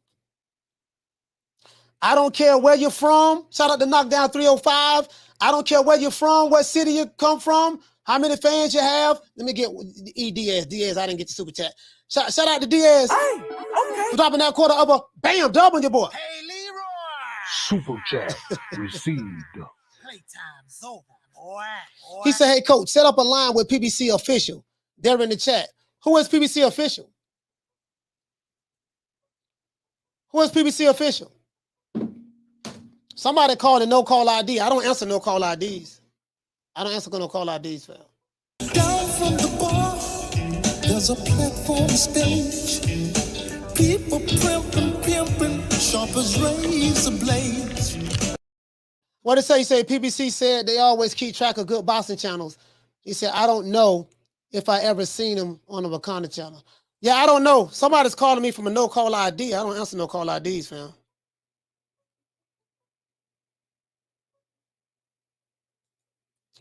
Oh, PBC boxing champions? Okay. Call back. Call back. Let me know. Are you calling from a no-caller ID, PBC boxing champions? I'm Premier Boxing Champions. Are you calling from no-call ID? Because somebody calling me for no-call ID. I don't answer no-call IDs. Call back. Let me know if that's you calling from a no-call ID. What did you say? You say Coach Malachi is high, y'all. No, I'm not high. I mean, I don't came down now. I was high earlier, but I'm fine. I'm good now. Shout out to Vince. Hey, okay. For dropping that quarter of a bam dub on your boy. Hey, Leroy. Super chat received. He said, keep reporting the fights as you see them, Coach. Your true fans will know. Let me see who this is.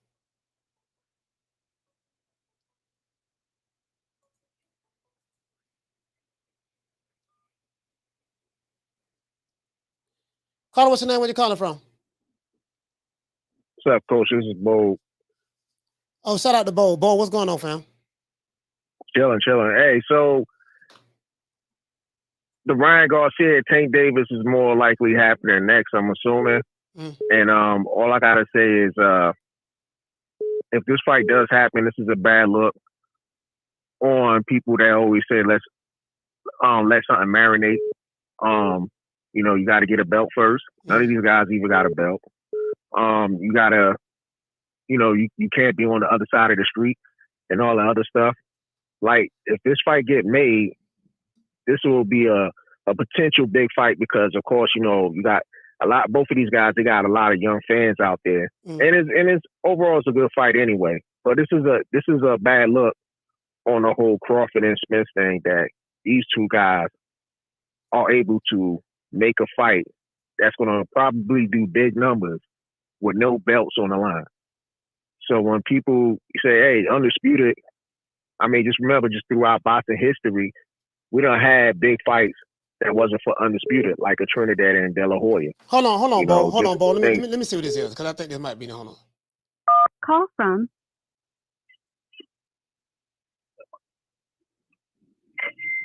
Nobody said anything. Hold on, let me see what's up. Hold on. Hey, what's going on? New Media Boxing? Yeah, caller, what's your name? Where you calling from?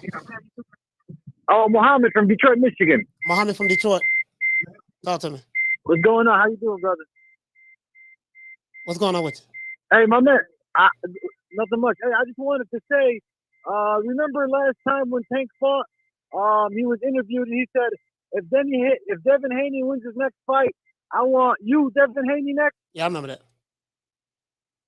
What happened? How come he didn't keep that same energy after he won his fight? He stayed quiet up until now. It's almost.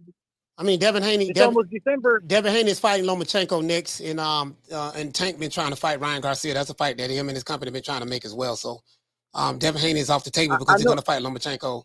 So he got to fight somebody. Yeah, so, I know, but Devin Haney said that that Tank could have activated his mandatory status with the WBA, and they could have made that fight happen. Yeah, he could, because he's the WBA Reggie champion. He can't activate that in order to challenge the WBA super champion. He can, but he didn't. So he didn't. Yeah, that's my point, man. My point is Tank. He had all the energy. I want to fight you next, and then as soon as his fight finished, he didn't want to call him out anymore. He wants to stay quiet. And now he's fighting some nobody who knows who, January 7th. And on top of that, the fight with Ryan Garcia, how come they're not advertising the promoter, the platform is going to fight, the date? I feel like there's a lot of things they left out and it's not finalized. I mean, we'll see. We'll see. Right now, everything is looking like it's finalized, but we'll see. We'll see how it works out. They say it's a done deal, so we'll see, fam. Just be patient. Tell me what is finalized. Tell me where you think it's finalized, so other than the fight. Stephen Espinosa.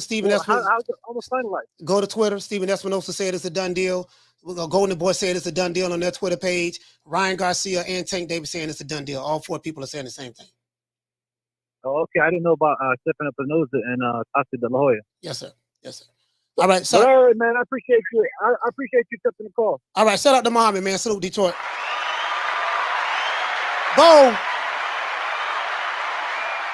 Hey, sorry about that, Bo. I thought it was on PBC. People been trying to get me to answer the phone saying it's PBC official in the building. I thought it was them, and it's not, and it wasn't them, so that's why I answered the call. But go ahead, fam. Talk to me. I get made if this is true with Ryan and Tank, that, it's a bad look on Crawford and Spence, because both of these guys, are on the other side of the street per se, different networks, different promoters, no belts.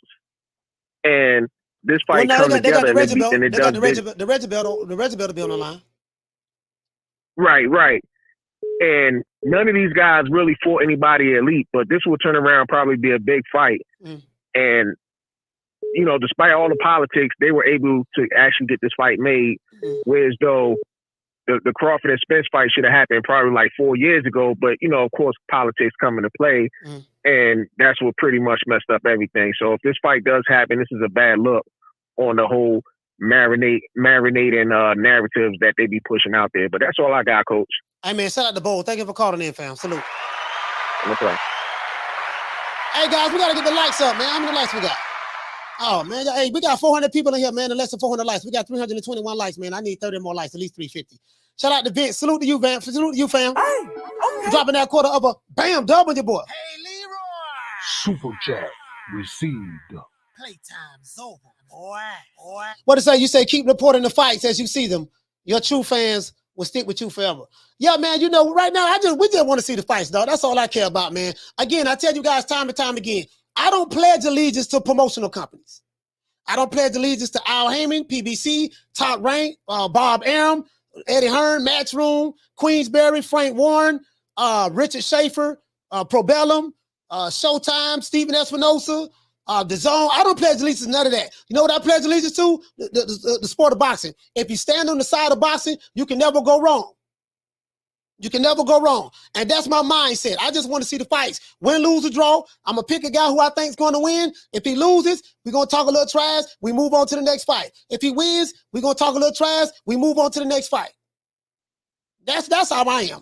I don't have any emotional investment in none of these fighters.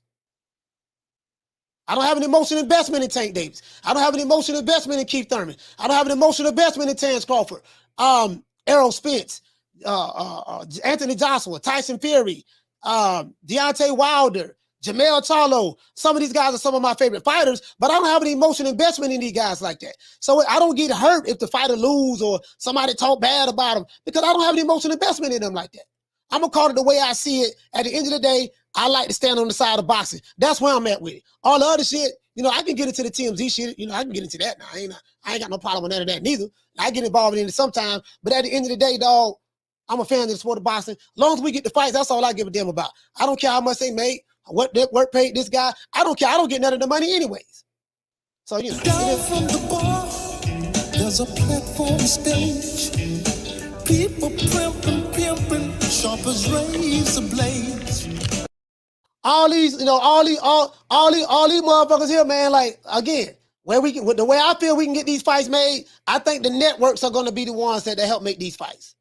All that babysitting fighters and Haymon, he just a baby. All that shit there, putting Tank in the witness protection program, Ryan in the witness protection program, Crawford, Spence, Canelo, Joshua, whoever. I don't care nothing about none of that. I just want to see the fights. All the other shit, they can have that shit. This ain't, and I tell them time and time again, if you want me to fanboy for your favorite fighter, this ain't the channel for you. I tell them time and time again, unsubscribe and leave. This ain't for you. And that's all I gotta do, unsubscribe and leave. I'm not gonna fanboy and cap for your favorite fighter. If you don't like it, unsubscribe and leave. It's called free will. I didn't force you to come over here. So, it is what it is. That's the way I see it. Shout out to Demar. What'd you say, fam? He's saying you shouldn't, coach. That's why we rock with you. Boxing over boxing. Yeah, man, it is what it is. That's the way I see it, fam. That's the way I see it. That's the way I see it. Front desk, what you say? You say no doubt, coach. We're just fans of the sport. That's it. At the end of the day, we just want to see the fights, dog. At the end of the day, we just want to see the fights. Some of these motherfuckers you see on here, dog, you'll think that the way they be capping, boy, Lord have mercy. And they get mad at you because you don't see it the way they want to see it. No, it ain't about that. Shout out to Haymon Rivera. Hey, okay. For dropping that $2. Bam, cash up on your boy. Hey, Leroy. Super chat received. Playtime's over, boy. Haymon he said for always keeping it 100, never capping. Salute, bro. Yes, sir. Yes, sir. Yes, I appreciate that, man. Calvin, what did you say? You say Ryan versus Tank January the 7th. You know what? I don't know, fam. Let me do this. Let me look at this. What Drew told me again. Want to see?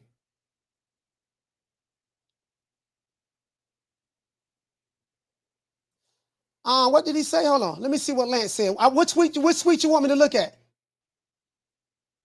Okay. So this is what I'm seeing right here. I think this is what Drew is telling me about. Drew said, industry source tell me this is about. He said, industry source tell me this about the Showtime boxing broadcasting of Ryan Garcia, Gervonta Davis. DAZN is not involved in production or distribution of the pay-per-view. DAZN will have access to Showtime's telecast to sell on DAZN, just like Sony, PlayStation, and other digital platforms. Okay, however, I don't give a damn as long as we get the fight. However they make it happen. DAZN don't be involved in production or distribution of the pay-per-view. DAZN will have access to Showtime's telecast to sell on DAZN. Guess what? However that happened, I don't care. All that's above my pay grade. I don't care nothing about that. Can we get the fight? That's all I care about. That's all I care about. Shit, you get what I'm saying? Hey, as a boxing fan, that's all I care about. Let's see what these people talking about. So let's do this. So this guy says, so if they can sell it on their platform, wouldn't that mean that they're involved in the distribution? He said that's like saying your local saying your local takeaway is involved with Coke. Oh, they got the gremlin. They got a gremlin. Y'all don't know nothing about that gremlin. But that gremlin, boy, I had a homeboy. His mama had a gremlin. She had a gold and white gremlin though. A gold gremlin with a white top. Y'all don't know nothing about a gremlin. I don't give a damn. I don't give a damn. I ain't getting involved in all that. I don't care. I don't care. You see what I'm saying? All I care about is seeing the goddamn fight. That's all I care about. I don't care who's showing it. Matter of fact, what you say, Eric Grant? What you say? You say who he fighting in January? Rolly? You know what? It's probably gonna be Rolly Romero or Usyk Cruz. Or you know what, man? They say Hector Garcia, bro, but I don't know about that Hector Garcia. Hey, Eric, that Hector Garcia, I don't know about that one, bro. I'm not saying Tank can't beat him, but I'm saying, bro, that's oh Lord have mercy. That's a tough, you know, you get what I'm saying? That dude coming to fight. That dude coming to fight, dog. That dude coming to fight, bro. But he's a smaller fighter, so Tank should be able to beat him, but. Diaz, what you say, fam? You say this shit better happen. Yeah, could we get, hey, Diaz, I'm with you on that, fam. We getting the Holy Ghost, getting excited. We getting the Holy Ghost, getting excited. We better see this fight. We better see this fight. Thug and D say Hector Garcia. Hector Garcia or Chris Colbert. Yeah, those 130 pounders, though. What to say, Food Revolution? You say, I think it's Pitbull Cruz. Yeah, they got to test that boy there. They better test him, boy. All them veins I see popping out of his neck. I don't know about that, boy. They better test that boy there. He said PBC doesn't allow playback on pay-per-views. I don't know, man. I don't know. All I know is I'm gonna buy that pay-per-view. That's what I do know. I do know that I'm gonna buy that pay-per-view. Brady 12, what did you say? You say, Coach, what's up with Pitbull and Shakur? That fight ain't happening, man. Pitbull don't want to fight on Shakur. That's what his father said. They're moving in a different direction. Kermit said, what about Gary Russell? Gary Russell, the family out of the family who called yesterday out of B-More, they said that fight ain't happening. That fight ain't happening. You know, Gary Russell got to move up 2 weight divisions to fight Tank Davis. I don't think Gary Russell want to get in there with no Tank. I see Tank killing Gary Russell. I see him killing Gary Russell. If he move up 2 weight divisions, that right there ain't time going on that.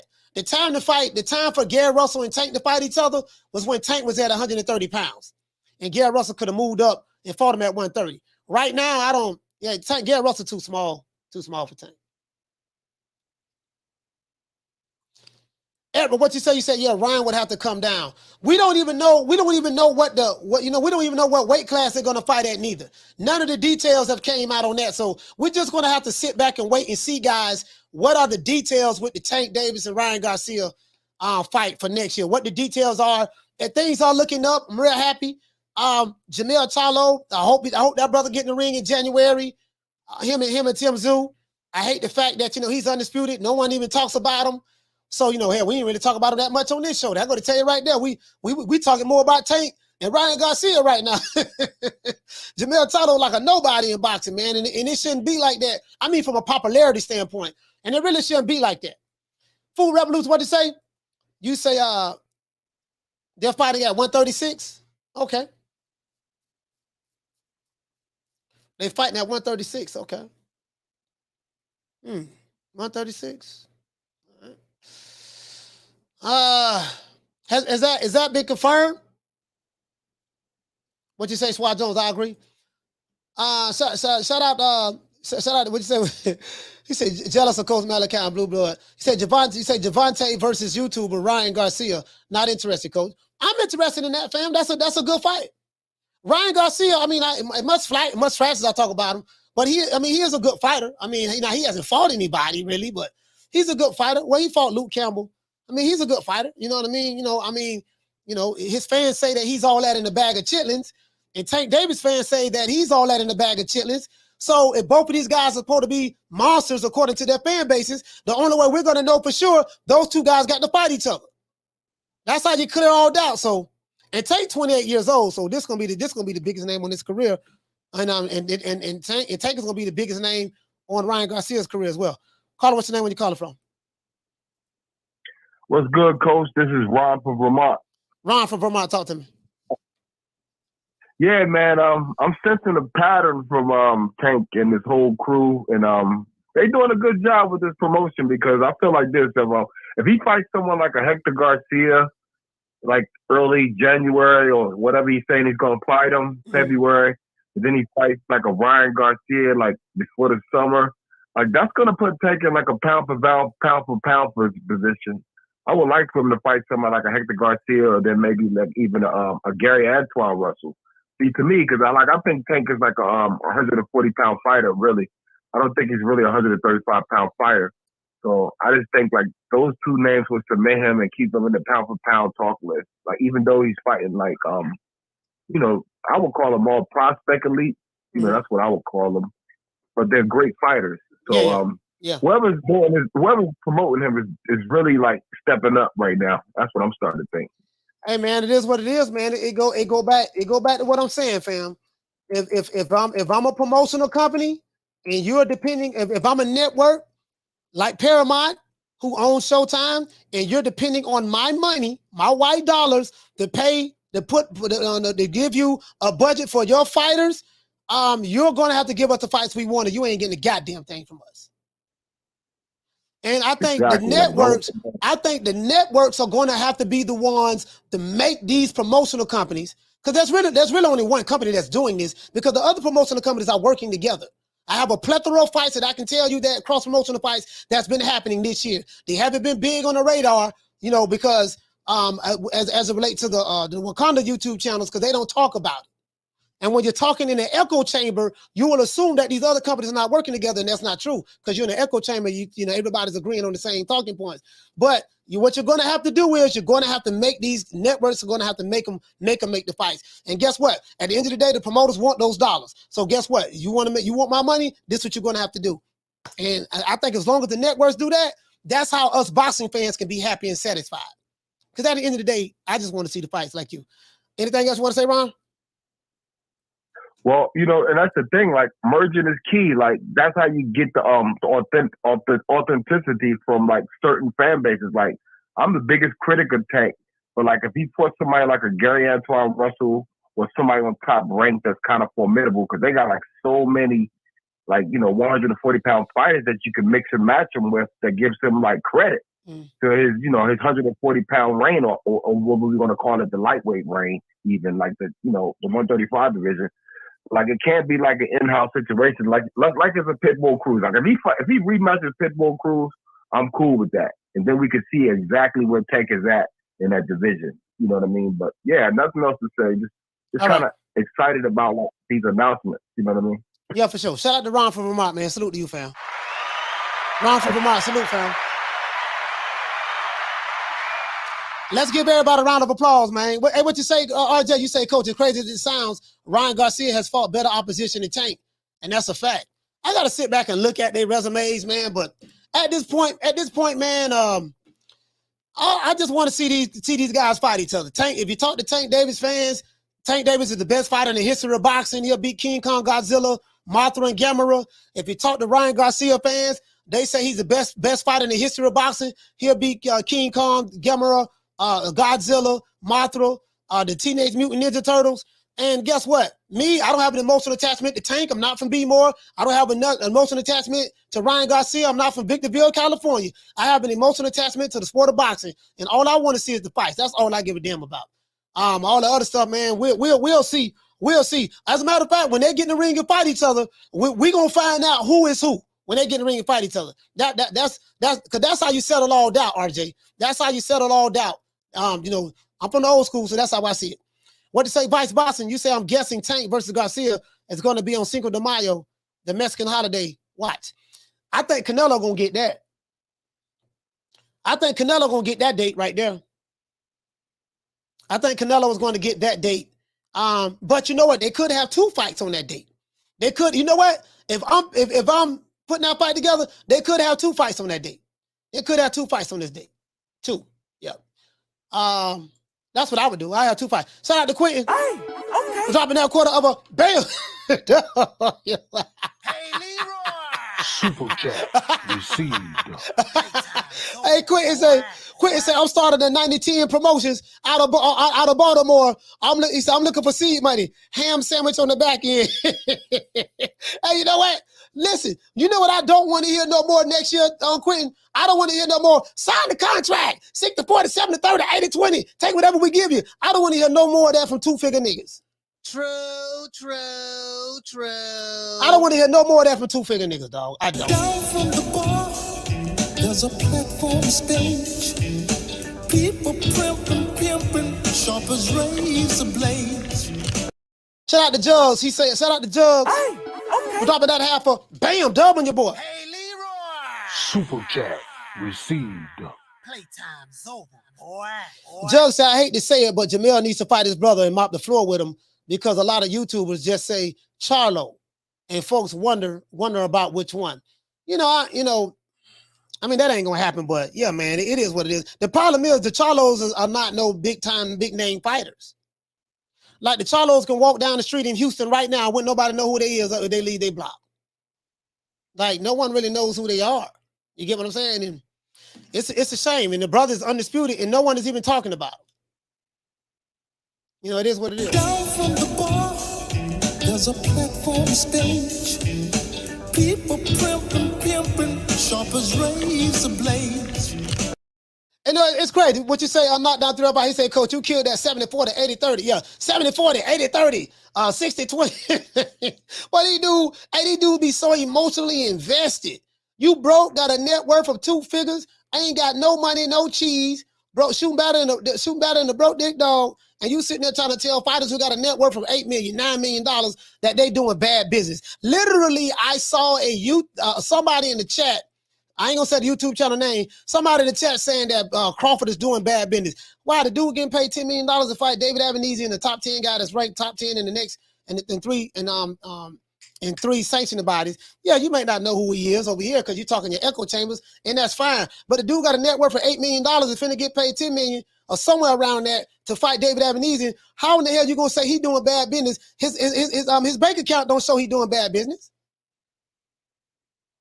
Like, I don't understand that. Like, who am I to say that any of these fighters, like Errol Spence or Crawford or Canelo or any of these guys are doing bad business? Dude, you got a net worth of 2 figures. You got a net worth of 2 figures, a Nick sack that you had to borrow $5 from your baby mama to buy.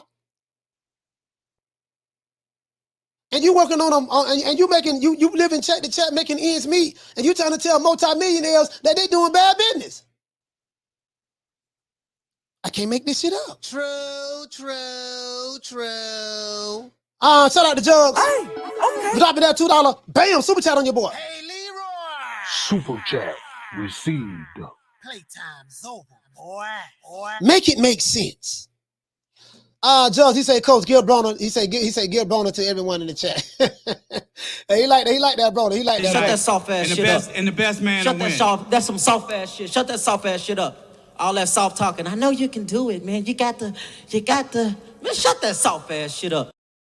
That's like my brother Damian Bennett. Let's say my brother Damian Bennett, he's a high value man. Got to get this from a main man, R.I.P. the great Kevin Samuels. He's a high value man.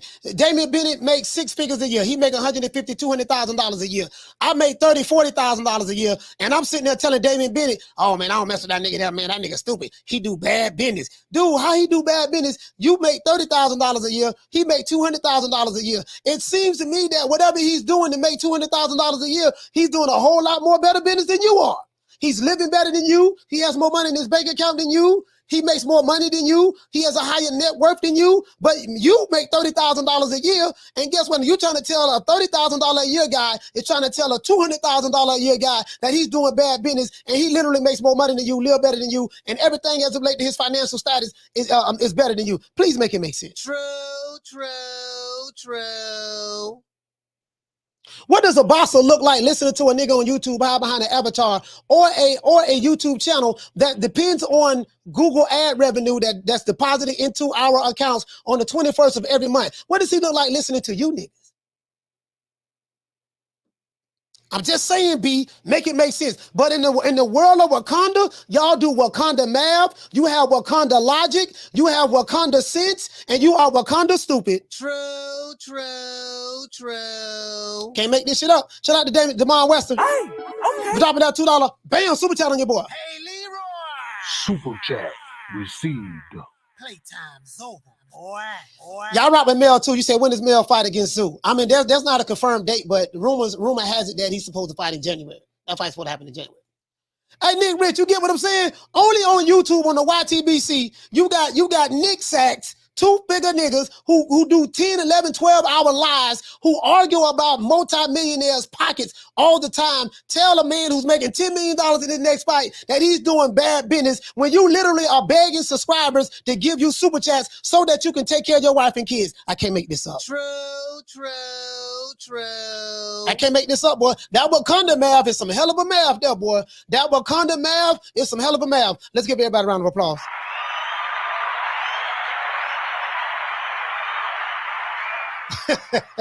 Hey, Rick say, left my ass off. He said, hey, Will, he said, hey, here in the hood, we don't have Nick sacks no more. We have $5 grams. Yeah, you know.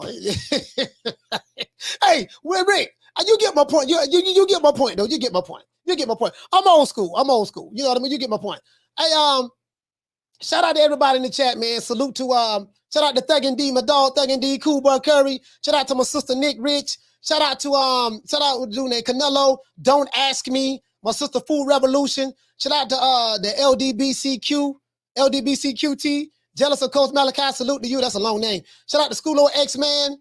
Shout out to Damon Wester. As a matter of fact, let's do this. We got a lot of phone calls, so I got to give everybody a shout out. The phone lines is closed. Shout out to Ellie Maddox. Hey, okay. Dropping that $2. Bam, super chat on your boy. Hey, Leroy. Super chat received. Playtime's over, boy. He said Carla was right. Let Tank. You say the caller was right. Let Tank, and we did it first.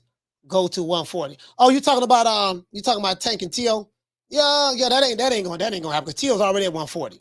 And then Tio's with top rank and stuff like that. So I don't see that happening. Let's give a shout out to everybody who called in. Shout out to Jared from Detroit. Hey, okay. Shout out to Willie Cole from Houston. Hey, shout out to Mike Jenkins from Rhode Island. Hey, shout out to Adrian from Dallas, D-Town, D-Block. Hey, shout out to Marcus from Compton, California. Hey, shout out to Big Carlos from New Orleans. Hey, shout out to O from Cali. Hey, shout out to Javier from LA. Hey, shout out to Fred from Florida. Hey, shout out to Box for Money from Las Vegas. Hey, shout out to Manny from San Diego. Hey, shout out to Troy Graham from B-More. Hey, shout out to Adrian from LA. Yay. Hey, shout out to Rod from LA. Hey, shout out to Buckle Up Boxing Talk from B-More. Hey, shout out to Kermit from North Carolina. Hey, North Cackalack. Shout out to Vince from VA from Virginia. Hey, shout out to Bo. Hey, shout out to Muhammad from Detroit. Hey, and shout out to Ron from Vermont. Hey, once again, it's on, man. It's our boy Coach Malachi Williams signing out. New Media Today, USA Boxing. Food Revolution, what decide? You doing Midnight Conversations tonight, Coach? No, we're gonna do it tomorrow night because I ran late. On this show tonight. So we're gonna do it tomorrow night. Shout out to everybody. I appreciate you guys. Much love to everybody. Do we got the likes up, man? Do y'all got me 350? I need 3 more likes, man. Y'all help me out. I need 3 more likes to get to 350, man, before I close the show. I need 3 more likes to get to 350 before I close the show. That's my magic number, 350 right now. I need 3 more likes. Other than that, that's it. It's about Coach Malachi Williams signing out. New Media Today, USA Boxing, man. Y'all give me those 3 likes. And we're going to make it do what it do, man. It is what it is. Hey, Booger Ray, where my dog Booger Ray at? Tank, they was able to get the Tank fight with Ryan Garcia. Real happy about that, dog. It is what it is, man. Let's make it do what it do. Sunshine when Tank's gone. I'll smack the shit out of him in front of everybody. Only dark times for you. I mean, just throw Haney's name in the hat. There is no fucking hat. Ain't no sunshine when Tank's gone. I don't play them type of games. Leonard L.B. Why you always talking about me? Didn't you fucking learn your lesson from that? With AJ? Ain't no sunshine when Tank's gone. I'll knock that motherfucker the whole out. Period. Only dark times for you. There ain't no hats to throw nothing in here. We're running a fucking business. Ain't no sunshine when Tank's gone. You fucking idiot. Leonard L.B. Why you always talking about me? Yes, sir. Ain't nobody coming to see you, Otis. No, sir. John B. Poetic. Salute to you, fam. Hurting the group. I'm the best thing ever happened to this damn group. Nobody's bigger than the group. Y'all ain't stupid. I'm the one selling the records. They coming to see me. They coming to see the Temptations. Ain't nobody coming to see you, Otis. Shout out to B-More. Shout out to B-More, man. Salute B-More and DC, man. I want to thank the whole hood who came out here. I love y'all. I did this for the hood. Y'all know I beat that boy. Boy, we got to thank Al Haymon. Well, I guess I got to be like everybody else and thank Al Haymon. I can quit my job now, baby. 6 figures, baby. You feel me? But a name. Do you have a name? Oh, Oh, nah, I ain't got no name, you know. Name them names, man. They know who they is. Name them names, please. The names need to be named. They know who they is. The Mexican monster. Look here, man, you ain't gotta respect it. You ain't gotta like it, man, but you better respect it. Nigga, when my name come up, respect it. Let's go. Stop playing with my fucking name. All three of y'all, stop playing with my name. I ain't gonna say it no more. Put some respect on my name. We're going to say a special prayer for these fanboys. Hopefully we can help them get their lives. And I want you to hold on to God's unchanging hand, because he helped Joshua fight the battle of Jericho. Yes. He helped Daniel get out the lion's den. He helped Gilligan get off the island. Lord. And you know what? We're going to do something special for Ryan Garcia and Tank Davis. Ryan Garcia is happy that he got to fight with Tank. Tank is happy that he got to fight with Ryan Garcia. Let's do their celebration. I actually do cuss a little. Do you? Also, yeah. What's your favorite curse word? Probably fuck. It is what it is, and this one here dedicated to Tank.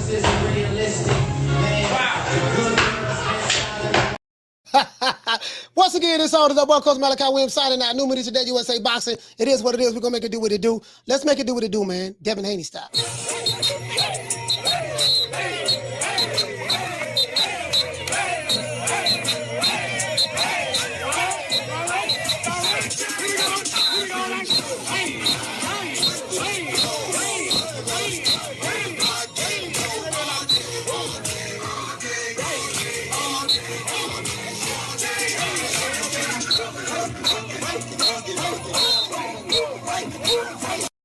See you guys tomorrow, 3 o'clock Eastern Standard Time. You know my motto. Don't meet me there, beat me there. Peace. Man, I'm out of here, bro. Let's go.